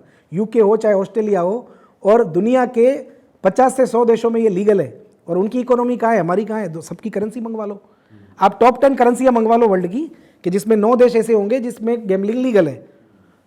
प्लेयर भी टैक्स भर रहा है, बुकी भी भर रहा है और गवर्नमेंट को पैसा मिल रहा है, और वहाँ पे कमीशन है गैम्बलिंग, रिस्पॉन्सिबल गैम्बलिंग की, बरोबर। मेरे तो वीडियो भी, आप मेरे यूट्यूब पे जाओगे, रिस्पॉन्सिबल गैम्बलिंग पे, डेप्ट मैनेजमेंट पे, हर एक पे मेरे वीडियो है कि भाई आपको नहीं खेलना है इतना, आपने दिन में 15 मिनट ही खेलना है, अपनी इनकम का 10% ही खेलना है, आपने अपनी बीवी बच्चों के गहने रख के, गाड़ी बेच के, कर्जा लेके नहीं खेलना है। ये सब चीज़ें मैं पहले बोलता हूँ। अगर मैं नॉलेज देता हूँ तो ये नहीं बोलता हूँ घर बेच के लगा दो, गाड़ी बेच के लगा दो, ये बेच के लगा, भाई वो नहीं करना है। इसको तुम एज अ बिजनेस लो, समझदारी से करो, एज का फायदा उठाओ। आज आप 0 एज पे भी कर सकते हो काम। मैंने जैसे बताया ना बुकी 2% एज लेता है, तो आजकल तो क्या है कि प्रमोशन के नाम पे 2% 5% लोगों को तो बोनस मिलते हैं, तो एज भी 0 है। अगर इसके लिए अवेयरनेस लाने की जरूरत है। पर अगर सर हम लोगों को इतना भी मोटिवेट कर रहे हैं कि इतना एज मिल रहा है कमा लो, वो भी तो गलत है ना। एक तरह से कुएं में तो कूद ही रहा है ना आदमी। भाई देखिए, मैं आपको क्या बोल रहा हूँ, हम मोटिवेट नहीं कर रहे हैं, हम पहले भी बोल रहे हैं कि यहाँ मत खेलो। पहली लाइन तो वही है ना, वीडियो चालू हुआ तब क्या बोला कि पहली लाइन तो वही है कि जुआ मत खेलो। भाई अभी भी बोल रहा हूँ, बट खेलो तो ढंग से खेलो। जैसे बोलते हैं ना डॉक्टर, यार देखो अब हम डॉक्टर के पास जाता हूँ, मेरे को लीवर में मान लो दर्द हुआ, दारू बंद कर दो, मतलब देखो सर 10 बोतल महीने की पीता हूँ, कम करूँगा तो 5 पीऊँगा। आप बोलोगे तो आपको बोलूँगा छोड़ दी, लेकिन 2 तो फिर भी पीऊँगा। तो बोला भाई कम पी, चल छोड़ नहीं सकता तो कम पी। दिन में 3 घंटा हुक्का पी रहा है तो 15 मिनट पी। डॉक्टर ने भी हाथ जोड़ दिए, और आपका डॉक्टर भी ये बोलता होगा भाई शुगर पूरी मत छोड़ो, बदले में ये कम खा लो, ये कम खा लो। तो मैं भी यही बोलता हूँ कि देखो यहाँ तो छोड़ दो, यहाँ पे ढंग से कर लो। कोई भी काम का यही है, या तो आप छोड़ दो, आप में मनोबल है तो छोड़ दो, और आपके पास कोई ऑप्शन है, अच्छा आपके पास इतनी सारी ढेर सारी नौकरियां हैं, या आपको लगता है कि शेयर बाजार में आप इससे ज़्यादा कमा रहे हो, या आप खेती करके इससे ज़्यादा कमा लोगे, या आप किसी भी काम में, मुझे को जस्टिफाई कर दो कमेंट में। मुझे पता है 10% लोगों की हेट मिलेगी, हर जगह मिलती है, मुझे यहाँ भी मिलेगी। 10% लोग बोलेंगे देश को बर्बाद कर रहा है, युवाओं को बर्बाद कर रहा है, ऐसे लोगों को गोली मार देनी चाहिए, इसको पाकिस्तान भेज देना चाहिए। लेकिन मैं बोल रहा हूँ, देखो मैं सच बोलता हूँ डरे बिना। मुझे ये बता दो कि आपके पास कितने ऑप्शन हैं। अगर आपको मान लो कोई शेयर बाजार का भी अगर कोई बोलता है कि SIP करो, म्यूचुअल फंड करो, आप देख लो आपका म्यूचुअल फंड और SIP कहाँ है लास्ट 9 महीने में, और 2 साल बाद भी बताना ये वीडियो यही है। सर सही कह रहे हो आप, अपनी तरीके से आप लोगों को अवेयर ही कर रहे हो। मुझे एक चीज़ बताओ, सिंस आप पहले इंडिया में रहकर आप टिपिंग कर चुके हो, बुकी रह चुके हो, कभी आपने मैनिपुलेट करा है कोई मैच? नहीं, मैं मैनिपुलेट मैच नहीं किया है। हाँ मैं ये बोलूँगा, जब मैं टिप्पर था तो जैसे मैंने बताया रणजी ट्रॉफी के मेरे दोस्त थे, तो मान लो कि अब रणजी ट्रॉफी खेली जा रही है अहमदाबाद के ग्राउंड में, और 6 दिन बाद वहाँ पे इंडिया का मैच होना है, तो वहाँ का पिच मेकर हमारा दोस्त था जो हमारे साथ चाय कॉफ़ी पीता था। तो मैं उससे ये पूछ लेता था कि भैया ये पिच कैसा बिहेव करेगी इंडिया के मैच में। तो बोलते थे भाई बोर्ड का ऑर्डर है, टर्निंग पिच बनानी है। आप भी जानते हो इंडिया में 3 दिन में मैच खत्म क्यों होते हैं, क्योंकि हमारी स्ट्रेंथ है स्पिन बॉलिंग, तो हम टर्निंग पिच बनाते हैं। ऑस्ट्रेलिया जाओगे तो बाउंसी पिच मिलेगी। तो मुझे बोल देता था कि भैया इस बार क्या है कि पब्लिक के एंटरटेनमेंट के लिए बैटिंग पिच रखी है, तो 200 रन बन सकते हैं। तो मैं उस हिसाब से अपनी टिप को मॉडिफाई करता था कि दोस्तों पहली बैटिंग पे जो आएगा वो 200 कर सकता है, और अपने को पहली बैटिंग पे पैसे लगाने हैं आपको। कभी आपने किसी प्लेयर को अप्रोच नहीं? ना बिल्कुल नहीं। मैं मैच में बिलीव ही नहीं करता हूँ, मुझे फिक्सिंग से सख्त नफरत है। सर मैं आपसे ये जानना चाह रहा हूँ, फिक्सिंग की बात हम कर रहे थे, तो एक वेब सीरीज है नार्कोज करके, उसमें क्या होता है कोलंबिया में पाब्लो एस्कोबार एक फुटबॉलर मरवा देता है अगर वो उसकी चीज़ नहीं मानी जाती तो अपने आपकी नॉलेज में, आपके सर्कल में ऐसा कभी हुआ है किसी प्लेयर को आपने फिक्स कर, मतलब आपने नहीं, किसी ने किसी को फिक्स करा हो और उसने नहीं माना, तो किस एक्सटेंट तक जा सकते हैं लोग? देखिए मेरे जान पहचान में कुछ दोस्तों ने, कुछ दूर के जानने वालों ने, या कॉमन फ्रेंड ने, कि हमें पता है कि भाई इसने इसका ये प्लेयर खास है, क्योंकि हम पार्टियों में देखते थे कि भाई बड़े बड़े इंटरनेशनल क्रिकेटर, गोरे, Indian, Pakistani, A listers. A lister को छोड़ो ना, चलो मैं आपको ये बता देता हूँ कि इंडिया में लास्ट 20-30 साल में हम 4-5 क्रिकेटर हैं जिनको हम भगवान मानते हैं। नाम तो अभी सब जानते ही हैं, सिर्फ 4 ही क्रिकेटर हैं जिसको शायद क्रिकेट का भगवान हम बोलते हैं। टॉप 4 में जो है, एक तो अभी खेल ही रहे हैं जिन्होंने अपने को कप जितवाया है, ठीक है, एक वो है कि जिनकी बेटी अभी बड़े क्रिकेटर के साथ सब समझ चुके हैं, सबको मालूम है ये कौन है लिस्ट है 4-5। अब ज्यादा डिटेल भी नहीं। अच्छा, मैं ये नहीं बोल रहा हूँ कि उन्होंने कुछ गलत किया, इसको ए लिस्ट बोलते हैं। तो इस लेवल के क्रिकेटर अगर किसी की पार्टी में जाते हैं, बरोबर, पार्टी में भी जा रहे हैं, उनसे शादियों में करोड़ों रुपए के गिफ्ट लिए जा रहे हैं, या उनके घर की पार्टियों में आ रहे हैं, उनके साथ अकेले में पी रहे हैं, कैमरा अवॉइड करके कि भाई हम इस रूम में अकेले में बात कर रहे हैं, तो जो भी कर रहे होंगे, हो सकता है कोई बिजनेस डील कर रहे हो, तो अपन देखो आज ये कैसी बात हो गई कि किसी पे हम ब्लेम नहीं कर सकते कि एक लड़का लड़की एक रूम में 1 घंटा गए, तो बातें भी कर सकते हैं, हम उसको चरित्र थोड़ी बुरा बोलेंगे। तो होता क्या है कि किसी कॉमन फ्रेंड के थ्रू, जैसे ए लिस्ट हो गया, बी लिस्ट हो गया, या इंटरनेशनल टीम में खेलने वाले ऐसे प्लेयर हो गए कि उसने काम किया, मान लो कि उसको पैसे दिए गए और दूसरे दिन काम नहीं हुआ उससे और उसने बहाना मार दिया, या मान लो कि 4-5 क्रिकेटर थे एक ही टीम में 11 लोगों में, और उन्होंने बोला कि कल का मैच हम दे देंगे वनडे, और दूसरा मैच वो जीत गए, बराबर, यहाँ T20 जीत गए, और दूसरे दिन जब उसने पूछा कि यार हमने तुमको 4-5-10 करोड़, क्योंकि एक मैच का तो बहुत बड़ा अमाउंट होता है, आज तो चलो ये रकम 25-50 करोड़ में है आज की डेट में, अगर इंटरनेशनल वनडे आप पकड़ते हो तो आज की डेट में कोई भी टीम करेगी तो 25-50 करोड़ से कम नहीं करेगी। उस जमाने में भी 10-20 करोड़ रुपए थे, उसमें भी 5-6 प्लेयर ही होते, कभी 11 फिक्स नहीं होती, आज भी नहीं होती, तब भी नहीं थी। फर्क इतना था कि आज से 20 साल पहले 1-2 लोग करप्ट थे 100 लोगों में से, फिर धीरे धीरे ये रेशियो बढ़ के गया 10, और आज एक टीम में 4-5 लोग होते हैं विद कैप्टन, 2 बॉलर होते हैं, 2 बैट्समैन होते हैं, जब भी होती है तब। कैप्टन को करना जरूरी है। देखो कैप्टन अगर नहीं करेगा तो पूरी मैच कभी कंफर्म नहीं बना सकता। अच्छा, और जो बाकी प्लेयर्स जो फिक्स नहीं होते उनको मालूम होता है टीम में कुछ ऐसा चल रहा है, वो उनको पता भी, उनको नहीं देख के पता, देखो बताएगा तो कोई नहीं, लेकिन उनसे देखो एक आज पता रह जाता है। आज एक डिपार्टमेंट है, ठीक है, लाइक गवर्नमेंट, एक डिपार्टमेंट है, उसे पता है कि यार ये खा रहा है, दोनों की पगार सेम है, लेकिन इसके पास 100 करोड़ की प्रॉपर्टी है और मेरे पास 2 करोड़ की है, तो जाहिर सी बात है कि उसको पता है कि ये कर रहा है, लेकिन वो इशारों में बोल चुका है कि भाई मुझे मत पूछना, मैं नहीं करूंगा। मतलब वो है ना कि देख भाई तू जो करना है कर, मैं आंख बंद कर लूंगा, मैं किसी को बोलने नहीं जाऊंगा, बट तू मुझे मत पूछ। वो इसकी ईमानदारी है। जैसे मैंने बोला ना गॉड ऑफ क्रिकेट, वो गॉड ऑफ क्रिकेट यही करते थे, उसे पता था कि क्या हो रहा है, लेकिन वो क्या बोला, भाई मैं नहीं करूंगा। या फिर उस मैच में क्या बोलेगा, मैं अनफिट हूं, मुझे नहीं खेलना है, या वो सीरीज में मैं अनफिट हूं, नहीं खेलूंगा। आज भी ये होता है, इवन बड़ी बड़ी टूर्नामेंट में, बड़ी बड़ी लीग जो वर्ल्ड की नंबर 1 लीग है क्रिकेट में, ठीक है, कौन सी है वो तो आप जानते ही हो, उसमें भी आज ये होता है कि किसी प्लेयर को अगर मान लो कि ये डाउट होता है कि आज मेरी टीम कुछ गलत कर सकती है, तो वो उस दिन बोलेगा मैं नहीं खेल रहा हूँ, अनफिट हूँ मैं अनफिट हूँ, पेट दर्द है, मेरी मौसी गुजर गई, मौसा गुजर गया, कुछ भी कर लिया, और वो खुद भी चाहते हैं कि आज ये ना खेले। ठीक है, कमिंग बैक टू, हाँ, परफॉर्म नहीं हुआ, वो काम नहीं हुआ, तो उससे काम नहीं हुआ, उन्होंने मैच जीत लिया। अब इस कहानी के 2 पहलू हैं। उसने बोला कि यार देखो हमने 5 लोगों ने पैसे लिए थे, आप हमको देख लो। जो 2 बैट्समैन थे उसने 25 बॉल खेल के 12 किए, उसने अपना काम कर दिया। 2 बॉलर थे, उसने फुल टॉस डाले, वाइड डाले, नो बॉल डाले, स्क्वायर लेग को अंदर लेके फुल टॉस डालूंगा, टक करते ही पीछे चौका जाना है, सीधी सी बात है। या फिर मैं शॉर्ट पिच डालूंगा, बॉल ही मेरे मुंह पे आ रहा है, बैट्समैन कितना भी पागल होगा यूं करेगा तो पीछे जाना है, ठीक है। अब लेकिन बाकी 6 में से 2 लोग ऐसे आ गए कि जो 100 मार गए, या उसने हैट्रिक ले ली, तो क्या करोगे? तो उस मामले में फिर वो बुकी के ऊपर होता है कि वो टीवी देख के समझ रहा है कि हाँ यार तूने तो अपना काम कर दिया, लेट्स गो नेक्स्ट मैच में निकाल लेंगे।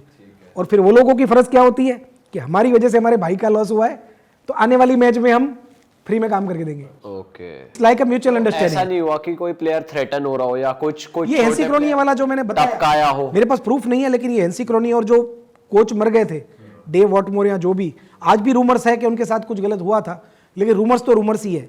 बाकी मैंने आज तक नहीं देखा कि किसी बुकी ने किसी क्रिकेटर के साथ काम किया हो, उसने नहीं किया और उसको तंग किया गया हो, क्योंकि ऐसे देखो तो यार बुकी भी डरते हैं, ये कोई लीगल काम तो है नहीं।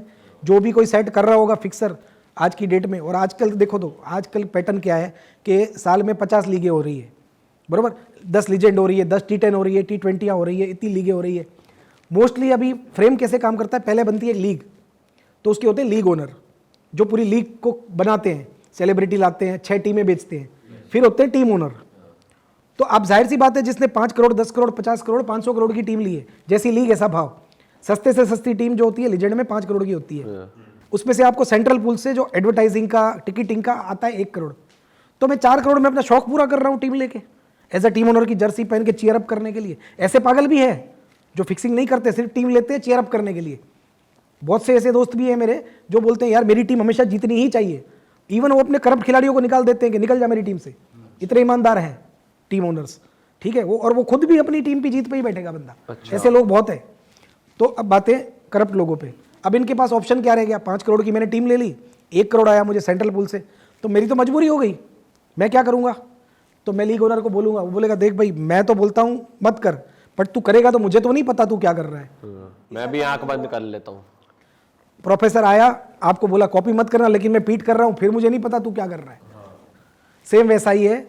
फिर होता है एंटी करप्शन, ठीक है। एक तो जो आती है बड़े लेवल की, वो उसके बारे में मैं नहीं बोलूंगा क्योंकि मेरे पास कोई राइटिंग प्रूफ नहीं है, ठीक है, कि भाई आईसीसी की एंटी करप्शन वो नहीं करती, ना करने देती है, ये मान लेते हैं अभी के लिए, ठीक है। और जो छोटी लीग में होते हैं उसमें तो भाई टीम ओनर के रूम में घुस जाते हैं, कुछ करोगे कि नहीं, हमारा भी तो ध्यान रखो। अच्छा, ठीक है, इस तरह की एंटी करप्शन होती है। और सर जो ये लिटरली एक्सपोजिंग न्यूज आती है कि भाई एक्सपोज हो गए, एक्सपोज कर दिया, न्यूज आ गई, बड़ी लीगों की भी न्यूज निकल जाती है भाई बैटिंग चल रही है, तो ये भी क्या एक्चुअली रोकने के लिए होता है या ये डाइवर्ट करने के लिए होता है रूट, या किस लिए होता है, या ये भी एक चीज क्या होती है मालूम है कि अगर आप अपने बाप को, दादा को, सबको साथ में लेके चल रहे हो, मतलब यहाँ तो मिल बांट के खाओ तो ठीक है। जहां आपने देखो ये एक बहुत इंटरेस्टिंग बात है जो हमारे साथ हुआ लास्ट 5-7 साल में, 10 साल में, जो तौलिया लटकाने वाला आईपीएल में एक कांड हुआ था जिसको हम टावल गेट बोलते हैं। 3 क्रिकेटर थे एक ही टीम के, बरोबर। उन लोगों ने जो किया वो क्यों पकड़े गए, कभी सोचा आपने? और आज तक कोई क्यों नहीं पकड़ा गया? काम तो आज भी हो रहा है, कल भी हो रहा था, परसों भी होगा, और इवन 15 दिन बाद भी होगा। आपको टीवी पे क्लियर दिखेगा कि भाई 2 ओवर में 50 चाहिए, बनने की कोई जगह नहीं, और 2 में 50 भी बनेंगे, और 12 बॉल में 11 नहीं बनेंगे, 7 विकेट पैक होगी और आउट हो जाएंगे। और हर मैच 20वीं ओवर तक जाएगी क्योंकि टीआरपी है, हर मिनट पे करोड़ों रुपए की एड निकल रही है, तो आपको सर्कस को एंड तक तो ले जाना है। नहीं तो ऐसा कैसे हो सकता है कि 70 में से 65 मैच आपकी आखिरी बॉल तक जा रही है, आखिरी ओवर तो ठीक, बरोबर। अब दूसरी चीज, अब उन्होंने कर लिया, बाहर से पैसे ले लिए 20 लाख 30 लाख कि हम काम कर देंगे। यही काम अगर वो अपने किसी लीग की बात कर रहा हूँ, उस लीग की नहीं कर रहा हूँ, ठीक है, होता क्या है कि उन्होंने बोला, उसने बोला भाई मैं नहीं देख रहा हूँ तू कर ले, क्योंकि उसने तो लीग बेच के पैसे कमा लिए। अब तो बेचारा फंसाया कौन? वो 6 टीम वाला। प्लेयरों को भी पैसे मिल चुके हैं, मैच फीस तो मिल चुकी है, उन्हें चाहिए एक्स्ट्रा। अब मैं $5000 में अपने देश से यहाँ पे 7 मैच खेलने आया हूँ, मैं बोलूँगा भाई कुछ मिलेगा, और तो ये बोलेगा हाँ भाई हमें भी चाहिए, ये भी भूखा ये भी भूखा। तो एट द एंड क्या 4 करोड़ के 8 करोड़ बनाने, तब तो जाके दूसरे साल आप टीम कंटिन्यू कर पाओगे। तो ऐसे हालात में वो अपने रूम में या कहीं भी मीटिंग करेंगे और ये डिस्कशन होगा कि भाई कैप्टन तो पहले इनका घर का ही होगा, क्योंकि कैप्टन रखेंगे ही ऐसा जो खाने पीने वाला हो। फिर उसको बोलेंगे अब तू देख कि 10 में से कितने मिल सकते हैं, तो 10 में से कहीं 2, कहीं 4, कहीं 6, मैक्सिमम 5-6 मिल सकते हैं, 11 कभी नहीं मिलेंगे, चाहे वो बूढ़े हों, चाहे औरतें हों, चाहे रियल टीम हो। तो वो मिल के क्या करते हैं, अब कैप्टन के पास पावर क्या होती है कि मान लो आपकी टीम ने 150 मार दिए 20 में, फिर तो इजी टारगेट है, 225 मार दिए, पर आपके पास क्योंकि 3 बॉलर है, 3 बॉलर की ओवर कितनी है 12, 2 बॉलर प्लस कैप्टन ऑलराउंडर है तो 4 वो डाल दे। अब वो तो जब चाहेगा क्या करेगा कैप्टन, कितनी चीजें करेगा, एक तो जहां पे उसको लगेगा ना क्लियर नॉट आउट है वो डीआरएस ले लेगा, 2 डीआरएस वेस्ट कर दिए, एक तो कब अपनी टीम का नुकसान वहां कर दिया। फिर वो जब बैटिंग में आएगा तो 12-14 बॉल खेल के 7 रन करेगा और आउट हो जाएगा, ट्राई करेगा कि सामने वाले को रन आउट करा देगा, ईमानदार है तो ठीक है। उसके बाद उसका काम क्या है कि अगर उसकी टीम बॉलिंग में है तो सामने वाली टीम को 225 करवाना है। अब 225 करवाना कोई बच्चों का खेल तो है नहीं, बैट्समैन मारेगा ही नहीं। मान लो बैट्समैन ने सामने वाले ने पैसे लेके रखे, तो क्रिकेट में कभी कभी ये होता है काम पे काम, इसको बोलते हैं हमारे में काम पे काम। भाई बैट्समैन ने ले लिए पैसे आउट होने के, बॉलर लेके बैठा पैसे रन देने के, तो करे क्या। इस मामले में जो टीवी पे चलता है ना वो मैचें आप देखोगे ना, मैं आपको निकाल के दूंगा कि हंसना आएगा आपको। उसमें होता क्या फिर, अगर मान लो बॉलर ने पैसे दे रखे हैं और एट बल्लेबाज द एंड जीत बॉलर की ही होगी। उसका रीजन मैं आपको बताता हूँ। आप बैट्समैन यहाँ पे हो जाओ, बैट लेके खड़े, आपको रन नहीं लेने, आउट ही होना है, बरोबर। लेकिन अगर मैं मिडल में डालूंगा नहीं तो आप एलबीडब्ल्यू बोल्ड तो होंगे नहीं, बरोबर। मैं आपको बॉल ही ऐसा दूंगा जो यहाँ आपके फेस पे आ रहा है या आपकी बॉडी पे आ रहा है, और आपको बचने के लिए यूं करना पड़ेगा, पर पीछे फाइन लेग तो है ही नहीं, तो चौका जाएगा छक्का जाएगा। मैं नो बॉल डाल दूंगा, आपको फ्री हिट है, फ्री हिट में भी रन नहीं मारोगे, और ये भी लिख लोगे आप फ्री हिट पे भी उसको मिस ही करोगे, बट मैं तो रन देने बैठा हूं। रन देने वाला सबसे बड़ा है क्रिकेट में, याद रखना। बताओ तो यहाँ पे बोला सर, ये जीतेगा। चल क्या रहा है, मैं तो हैरान हूँ यार। ये तो हर मैच की स्क्रिप्ट बता दी आपने। भाई आप खाली नोट करो। अच्छा, आज से आप जो भी लोग ये वीडियो देख रहे हैं, अभी आने वाला बड़ा टूर्नामेंट कोई भी हो, समझ जाओ नहीं नहीं समझ गए, ये जो आपने 70 मैच, खाली एक चीज देखनी, एक चीज देखना, सिर्फ एक चीज। कि आखिरी बॉल तक मैच जा रहा है। नहीं वो तो ठीक है, वो तो जाएगा ही, वो तो लास्ट 10 साल का स्टेटस पड़ा है, मैं अभी खोल के दिखा देता हूँ क्या क्या चीजें कहां तक जा रही है। आप खाली एक चीज देखना कि 3 ओवर में 45, 2 ओवर में 50, 4 ओवर में 65, ऐसी मैचें ज्यादा होगी। और सामने 1-2 मैच ही ऐसी होगी जहां 12 बॉल में 11 चाहिए। अपसेट तो वो भी है, अपसेट ये भी है। बुकी बाजार में इसका रेट भी 1 का 100 चल रहा है, इसका भी 1 का 100 चल रहा है, क्योंकि जब 3 ओवर में 50-55 चाहिए तो 1 का 20-30 रेट होता है। ठीक है, तो वहां से वो लोग, उसको क्या है कि टीआरपी भी बढ़ेगा, पैसा भी आएगा, सेटिंग भी हो गई, पैसे भी मिल गए। लेकिन ऐसी मैचें ज्यादा क्यों होगी? क्योंकि ये बॉलरों के हाथ में है, तो ये करना ईजी है कंपेयर टू 12 बॉल में 11 डिफेंड करने में तुम्हारी दिक्कतें कितनी है। पहले तो तुम्हें खेल रहे 2 बैट्समैन, आने वाले 2 बैट्समैन, सबको समझाना है, प्लस में दुआ भी करनी है कि कोई वाइड नो बॉल ना पड़ जाए, या मेरे पैड को लग के पीछे चौका चला गया तो भी 11 में से 5 रन कम हो गए। दुनिया देख रही है, मैं 10 बॉल में 5 नहीं करूंगा तो मेरे पे इंक्वायरी बैठ जाएगी। लेकिन आज का क्रिकेट ऐसा हो गया है ड्यू टू आजकल के बैट्समैन कैसे हो गए, छक्का चौका छक्का चौका, यही चलता है। 5 ओवर में 100 बन जाते हैं, तो किसी को नहीं लगता हाँ 3 में 100 है, 3 में 60 है ना, बन सकते हैं, और बन जाते हैं। ये इमेज आपके दिमाग में कहां से आई? किसने डाली इमेज? अच्छा, मैं एक नाम लेता हूं बड़े क्रिकेटर का, कोई गलत चीज में नहीं ले रहा हूं तो नाम ले सकता हूं, बस आपको 1 सेकंड में फ्लैश मेमोरी में जाके बताना है कि आपके दिमाग में क्या आया। क्रिस गेल, छक्के ही छक्के। क्या बोले? ठीक है, ये एग्जांपल था कि आपकी फ्लैश मेमोरी में क्रिस गेल कैसे छप गया। छक्के ही छक्के। इसी तरह अगर मैं बोलूंगा ना T10, T20, तो आपको क्या लगेगा? छक्के चौके। कोई ये नहीं बोलेगा कि डॉट बॉल या विकेट। इसका रीजन क्या है? जबकि आप अगर आप देखोगे ना क्रिस गेल की लास्ट 100 इनिंग, तो उसमें से 70 इनिंग में तो वो बॉल से कम रन करके आउट हुआ है, लेकिन आपके दिमाग में उसके छक्के छप चुके हैं। तो पब्लिक के दिमाग में छक्के चौके छप चुके हैं, तो आपको ये लगता है कि 3 में 60 भी बन जाएंगे, 3 में 45, क्योंकि आपके दिमाग में ये चीज घुसाई गई है दिखा दिखा के। और इवन आप जब यूट्यूब पे भी देखते हो तो हाईलाइट में आपको चौके छक्के ही दिखते हैं।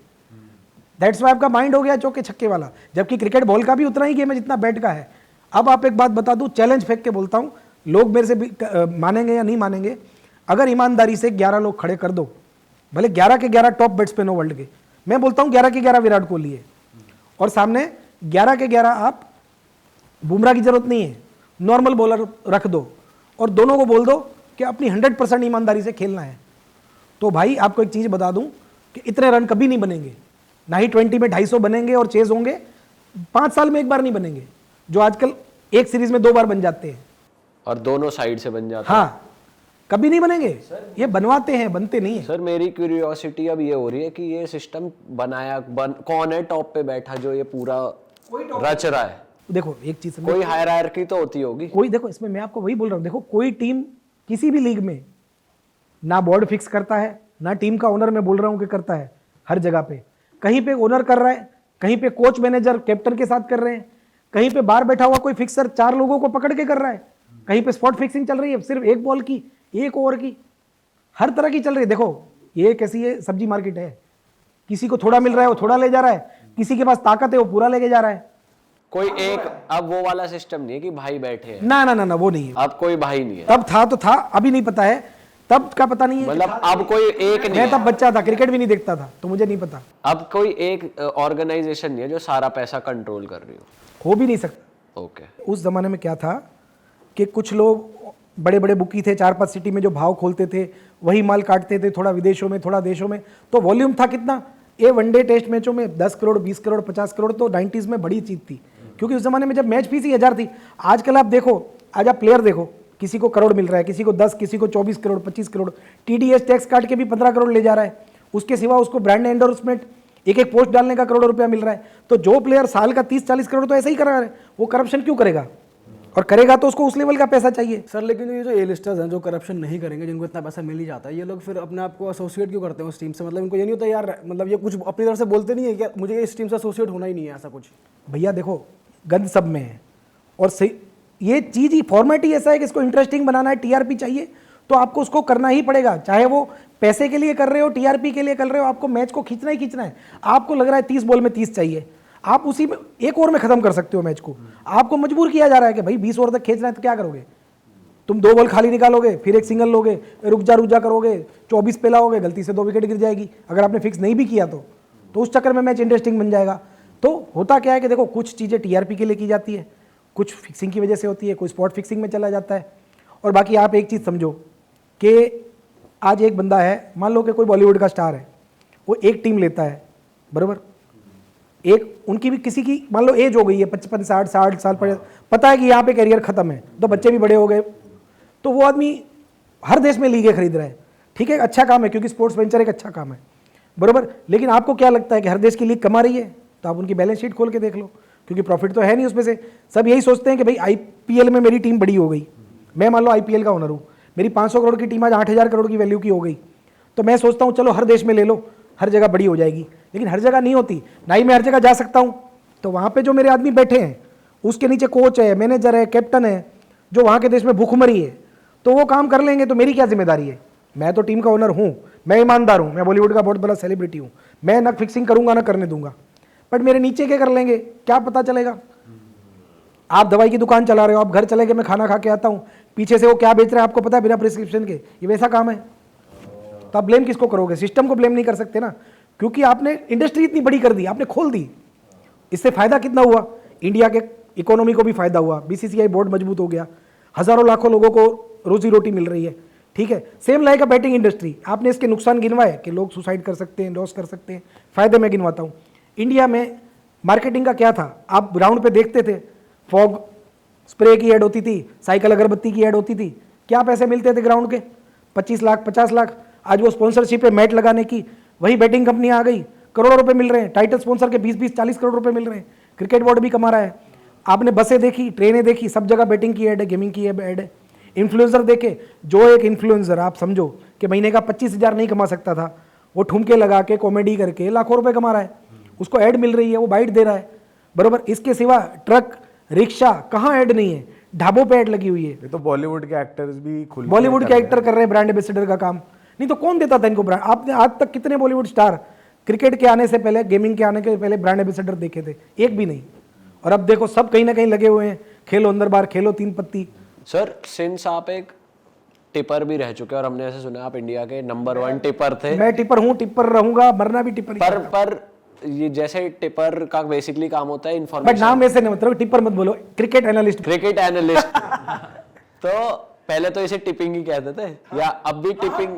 आप तो फैंसी हो जाते हैं नेम, जैसे कैमरामैन को डायरेक्टर ऑफ फोटोग्राफी। देखो दुबई में क्या होता है, दुबई में 1000 क्लब है इंडियन, तो चीप वर्ड में इसको बोलते हैं मुजरा, हम बोलते हैं मुजरा मतलब इंडियन नाइट क्लब बोलो, वैसा ही है। हाँ, तो सिंस आप टिप्स और एनालिसिस देते थे, तो ब्रॉडर पिक्चर में देखा जाए तो इसका तो कोई काम ही नहीं रहा, क्योंकि ऑलरेडी सब कुछ अपने हिसाब से हो रहा है। देखिए इसमें क्या हुआ, ये इंडस्ट्री चालू कब हुई? अब वहाँ पे वापस थोड़ा रिवर्स में चलते, ठीक है, कि 1999 2000 में मैंने बोला कि मैं जो बोलता था होता था। अब धीरे धीरे मेरी जैसे जैसे नॉलेज बढ़ती गई तो अंदर से क्या नॉलेज फटने लगती है। आप अगर नॉलेज ले लोगे और कोई आपसे सुनेगा नहीं ना, तो आप बहुत फ्रस्ट्रेट हो जाओगे।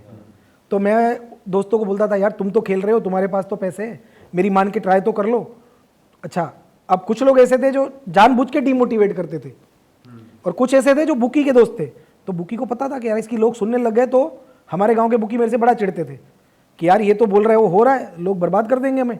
और हमारे गांव के लोग धीरे धीरे सुनना चालू हो गए थे थोड़े थोड़े, तो 1-2 दोस्त सुनते थे। तो 10 साल ऐसे मैंने तपस्या की कि कोई मेरा सुने नहीं। बीच बीच में पैसे आते थे, कभी मैं जीतता था, कभी हारता था, मैं नहीं खेलता था तो मेरी 100% पास होती थी। मतलब इवन मैं फिगर तक दे देता था कि भाई 20 ओवर बाद इतने रन बनेंगे, फिगर कि भाई 300 बनेंगे या 295 के अंदर बनेंगे, ऊपर बनेंगे, वो भी बता दें। ये एनालिसिस थी या इंट्यूशन? एनालिसिस के साथ सिक्स सेंस दोनों थी, सच बताऊं तो। बट एनालिसिस बहुत स्ट्रांग थी, और उस जमाने में ना एनालिसिस चलती थी बहुत कड़क, क्योंकि फिक्सिंग नहीं थी।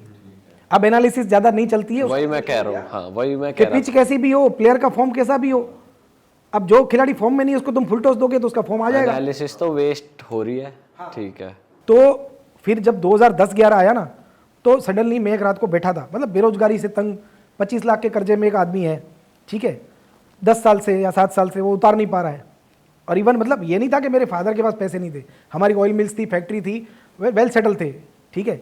लेकिन वो मुझे बोलते थे कि इस बार का कर्जा तू खुद उतारेगा, हमने तेरा 100 बार उतारा, अब हम नहीं उतारेंगे। तो मैंने उनको बोला था टेंशन मत लो, जिंदगी में एक दिन ऐसा आएगा कि मैं अपना कर्जा एक दिन में कमाऊंगा। तो हंस के चले जाते थे कि ये पागल हो गया है, जो चढ़ने में 10 साल लगे कहाँ से उतरेगा। तो 2011 में मैंने एक ऐड देखी बिग डैडी की, बिग डैडी नहीं, बिग रॉक के kamwalibai.com अपनी वेबसाइट बनाओ और आप। तो मैंने एक वेबसाइट बनाई अपनी मम्मी से 3,000 रुपये लेके, 4,000 रुपये लेके, CBTF यानी cricketbettingtipsfree.com नाम से, कि लोगों को फ्री में टिप देनी है, कोई पैसा नहीं लेना है। तो उस पर मैंने अपना प्रेडिक्शन डालना चालू किया और पहले महीने 50 लोग आए देखने के लिए। मैंने खुद वेबसाइट बनाई डू इट योरसेल्फ से और 50 लोग आए। तो मैंने बोला यार चलो, मेरे गांव में मुझे 5 लोग ही सुनते हैं, 50 लोग आ रहे हैं और नीचे कमेंट भी कर रहे हैं, सर आपकी टिप बहुत बढ़िया है, मज़ा आ गया, हमने इतना कमाया उतना कमाया। फिर सडनली मेरे फॉर्चून चेंज हुए। एक साल में उस वेबसाइट पे करीब 14 देश से 10, 20, 25 लाख लोग आए, यानी 2-2.5 मिलियन उस जमाने में, कि जब ना इंस्टाग्राम था ना फेसबुक था, आदमी बंदा ऐड करता तो कहाँ करता। और फेसबुक भी शायद बाद में ही आया।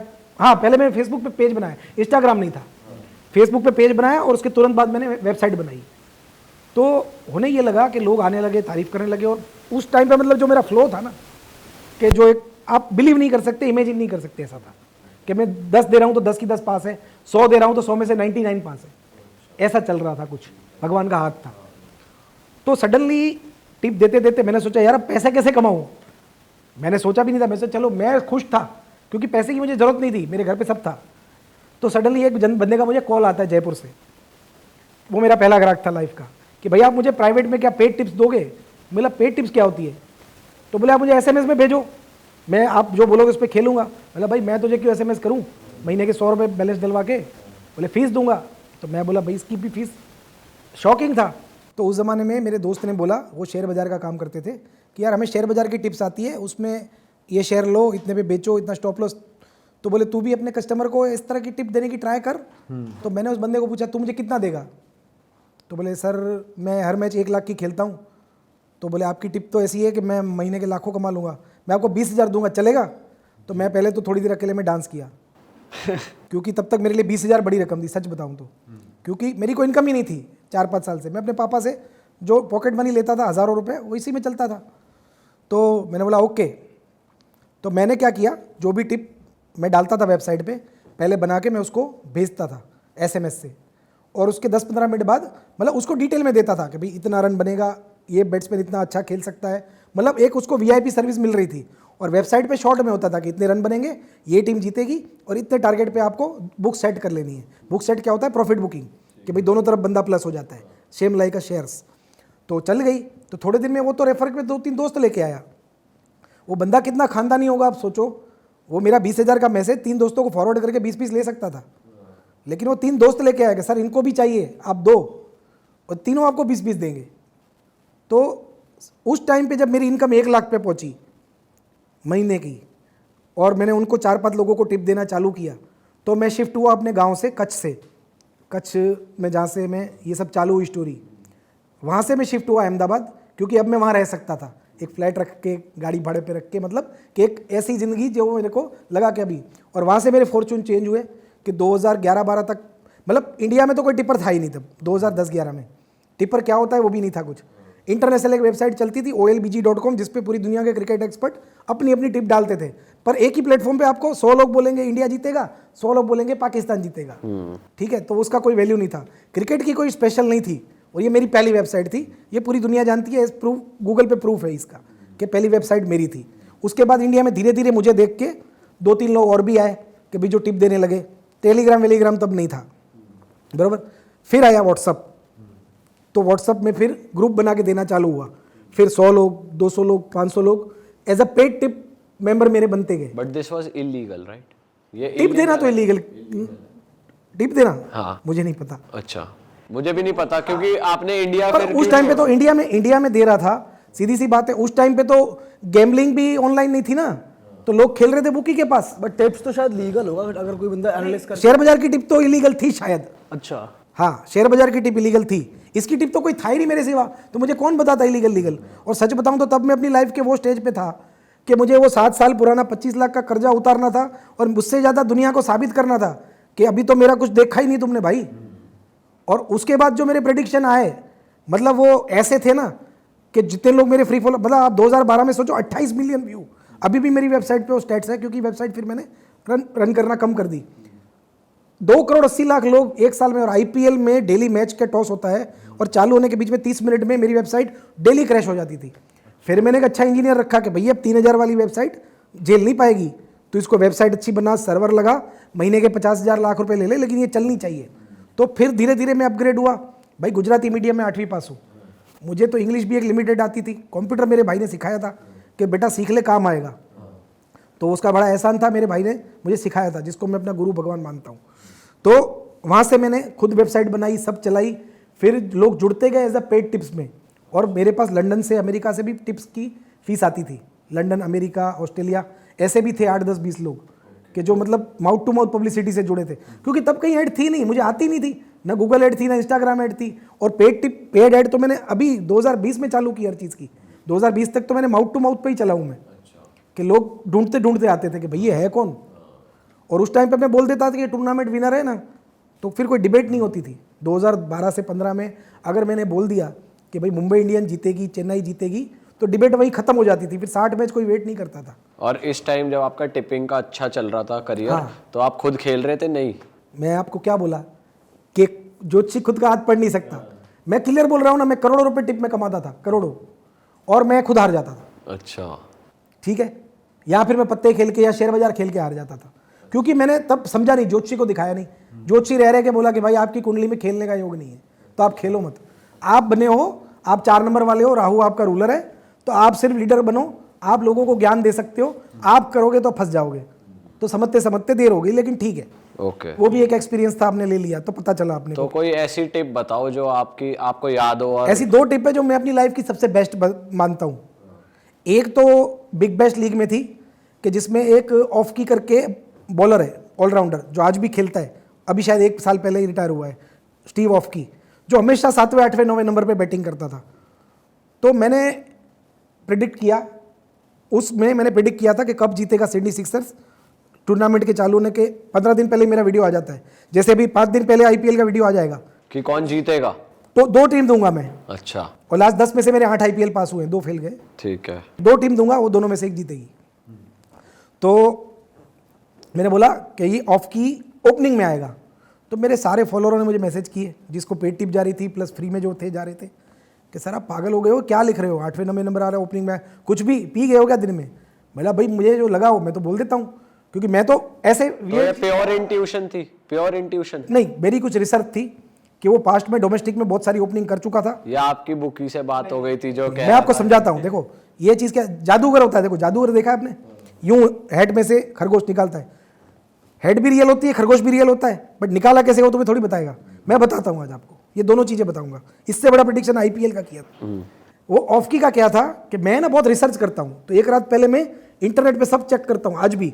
अब तो खैर जमाना आगे बढ़ गया, मैं ट्विटर चेक करता हूँ, हेड टू हेड चेक करता हूँ, स्टेट्स चेक करता हूँ। उस टाइम पे मैंने देख लिया कि जो सिडनी सिक्सर्स का ओपनर है, वो एक रात पहले ही मैं न्यूज़ में देख चुका था, वहाँ के डोमेस्टिक न्यूज़। मैं तो जब मैच होती है उसके एक रात पहले सब उस देश के न्यूज़, उस टीम के न्यूज़, उसके ट्विटर सब देख लेता हूँ। तो उस टाइम पे ट्विटर तो नहीं था, लेकिन ये देख लिया था कि एक ओपनर इनका इंजर्ड है जो कल नहीं खेलेगा। तो मेरे दिमाग में यही था कि इसकी जगह पे तो ऑफ की ही बनता है, यहाँ 3rd नंबर ऊपर आया, ऐसा था नहीं। तो मैंने वो डाल दिया कि भाई ये करेगा, और वो हो गया। तो ना मैं कोई बड़ा जादूगर हूँ, ना मेरा कोई हम्बक था, बट मैंने सोचा, मैंने कैलकुलेशन की, ये अच्छी सी कैलकुलेशन थी। और एक मेरी बहुत बड़ी प्रेडिक्शन है, जिसपे आज भी लोग मुझे पूछते हैं, जो ये आपके पॉडकास्ट पे बोल रहा हूँ, आज तक मैंने ये बांधी मुट्ठी नहीं खोली। बड़ी फनी चीज़ है वो। मैंने आईपीएल का मैच था आज से मतलब 5-7 साल 9 साल पता नहीं कितने हुए। उस मैच में मैंने मैच चालू होने के टाइम पे, मतलब टॉस के बाद, मैंने बोला दोस्तों आज आपको एक ऐसी चीज़ बता रहा हूँ जो आज तक इंडिया के किसी टिप्पर ने नहीं बताई होगी, ना ही भविष्य में कोई बता पाएगा।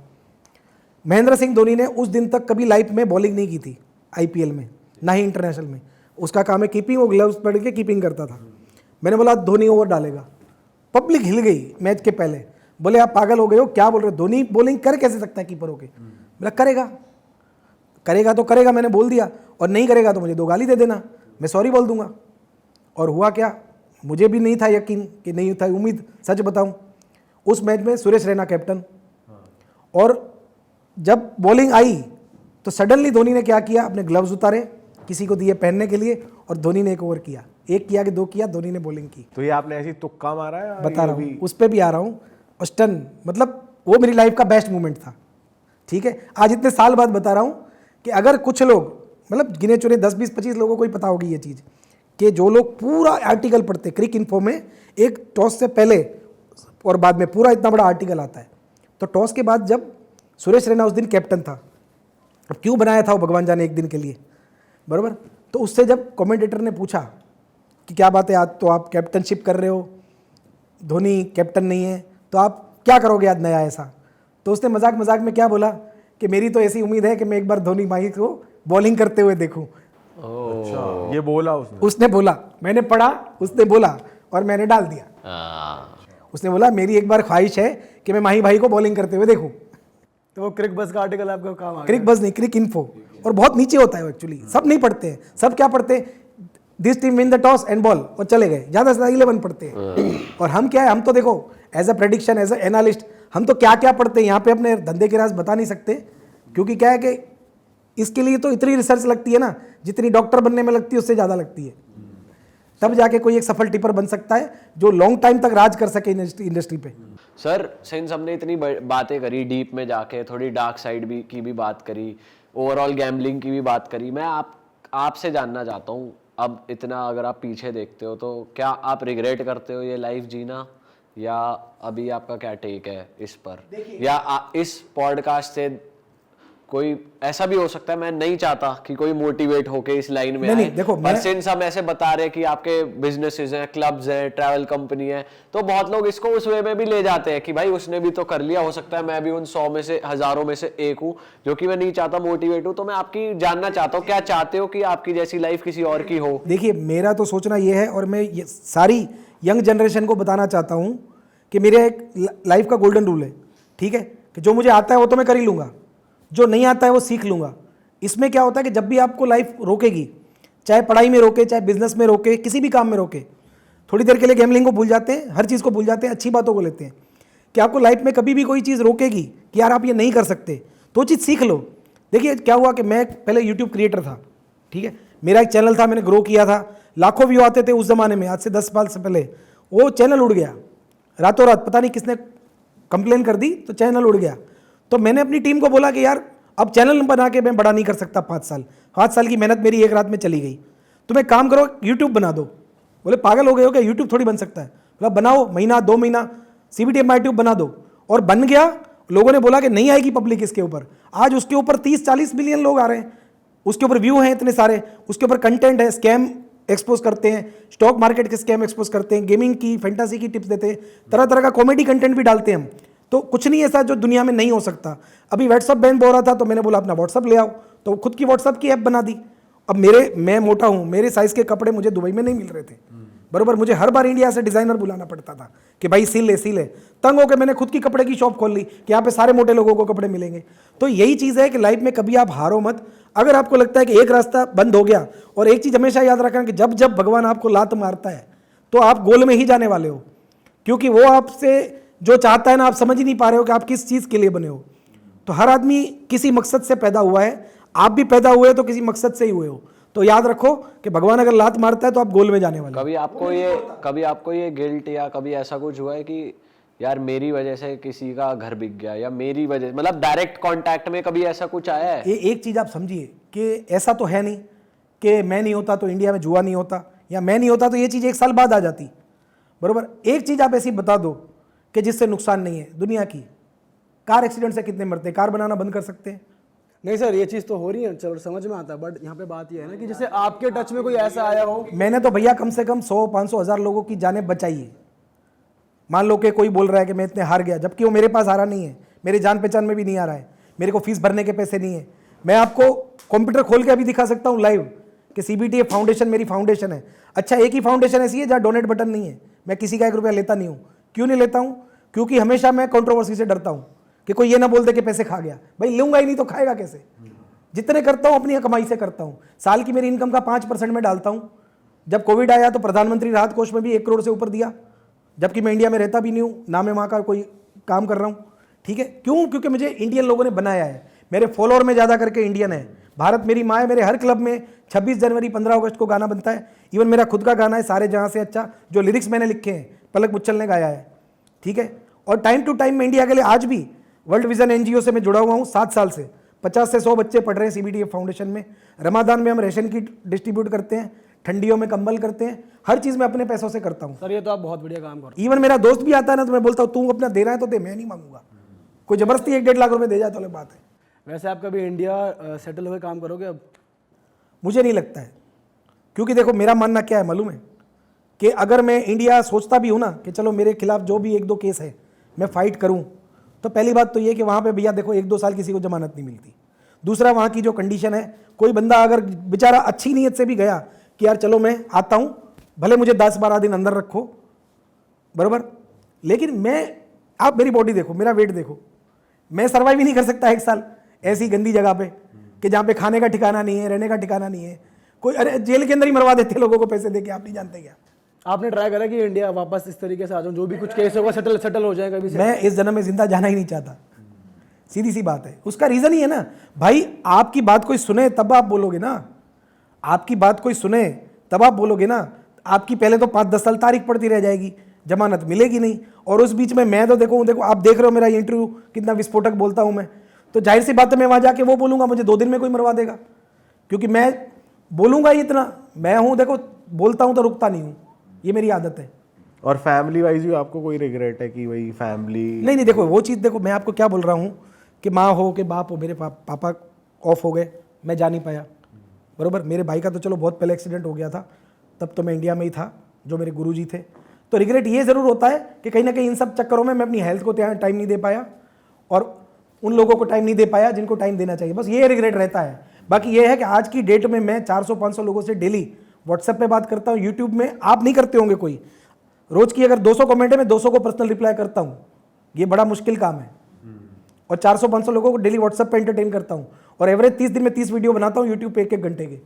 तो और वो एडिट भी खुद करता हूँ, थंबनेल भी खुद बनाता हूँ, सोच लो, साथ में बिजनेस भी करना है मेरे को। बुरे कमेंटों का भी रिप्लाई करता आप, जो कहते होंगे आपको लोग कि भाई आप अभी भी मेरे वीडियो पे जाइएगे, बुरी कमेंट में विथ प्रूफ डालो, मेरे बारे में कुछ भी डिलीट नहीं होगी, मैं 10 बार डिबेट करके जवाब दूंगा। कोई फेक होगी या BCMC वाली होगी तो उसको मैं डिलीट करके ब्लॉक मार दूँ, ओके, सीधी सी बात है। तो ये चल रहा है फिर। ऑल राइट सर, मज़ा आ गया आपसे बात करके, बहुत ही, हमारे ख्याल से सबसे लंबा पॉडकास्ट हमारा रहा है। इतनी इंटरेस्टिंग बातें हो रही थी कि आप अभी तो ऐसा लग रहा है आपका जो करियर रहा है जितना कूरे देंगे उतना कम है। तो भाई जनता से रिक्वेस्ट है, अगर आपको इस एपिसोड में मज़ा आया और सर की बातें सुन के मज़ा आया तो एक कमेंट डाल दो पार्ट 2 के लिए, कि हम सर की लाइफ को और जानें और बातें करें। और मैं फिर से याद दिला दूँ, और सर की भी पहली लाइन जो थी कि जुआ सट्टा, इससे बचने का सबसे अच्छा तरीका यही है कि आप खेलो ही नहीं। किसी भी तरीके से हम इसको प्रमोट नहीं कर रहे थे, हम सिर्फ उन मुद्दों पे बात कर रहे थे जो समाज में चल रहा है। और चाहे हम बात माने ना माने, इंटरनली भी हम लोग फ्रेंड्स में भी यही डिस्कस करते हैं कि IPL या IPL कोई भी बड़ी लीग, कोई भी बड़े मैचेस है फिक्स्ड या नहीं, सबकी डिबेट रहती है। सिमिलरली हमारी क्वेरी थी जो कि सर ने आंसर करी, जो कि इस फील्ड में एक्टिवली काम कर ही रहे हैं, वो एक्सेप्ट भी करते हैं, तो इसमें कोई छुपाने वाली बात नहीं है। बट ओवरऑल आप अपने काम में मेहनत करिए, अच्छा करिए अपने लिए, अपने पेरेंट्स को प्राउड फील कराइए। और मैं आप सबको एक बात और भी बताना चाहता हूँ कि कभी भी आजकल की जनरेशन जो है वो यूट्यूब पे है, इंस्टाग्राम पे है, पूरा दिन अपना टाइम बिगाड़ते हैं स्क्रॉल करके, तो वही टाइम आप AI सीखने में लगाओ, कुछ नया नॉलेज करने में लगाओ, तो बहुत सारी फील्ड है जिसमें आप लोग पैसे कमा सकते हो। और कभी भी ये मत देखो कि उसके लाइक कितने, उसके कमेंट कितने, उसके व्यू कितने। जैसे कोई यूट्यूब चैनल है, आज कोई कंटेंट बना रहा है, मैं यही म्यूजिक बना रहा हूँ, ठीक है, मेरा भी शौक है, तो मुझे 1000 व्यू आते हैं तो भी मैं खुश हूँ। और किसी के मैं देखूंगा कि उसके 5 लाख व्यू है, 5 मिलियन है, तो मैं कभी खुश नहीं हो पाऊंगा। तो हमेशा जो आपके पास है, चाहे वो पैसे हैं, चाहे व्यू है, चाहे लाइक है, उसमें खुश रहो, वही बड़ी बात है। ऑल राइट, इसी नोट पे पॉडकास्ट को करते हैं खत्म। हमारे चैनल को सब्सक्राइब कर देना अगर आपने नहीं किया, इस वीडियो को लाइक जरूर कर देना, शेयर कर देना। Till then bye bye, see you, take care, अपना ख्याल रखो, मौज काटो। चलो जी, बाय बाय।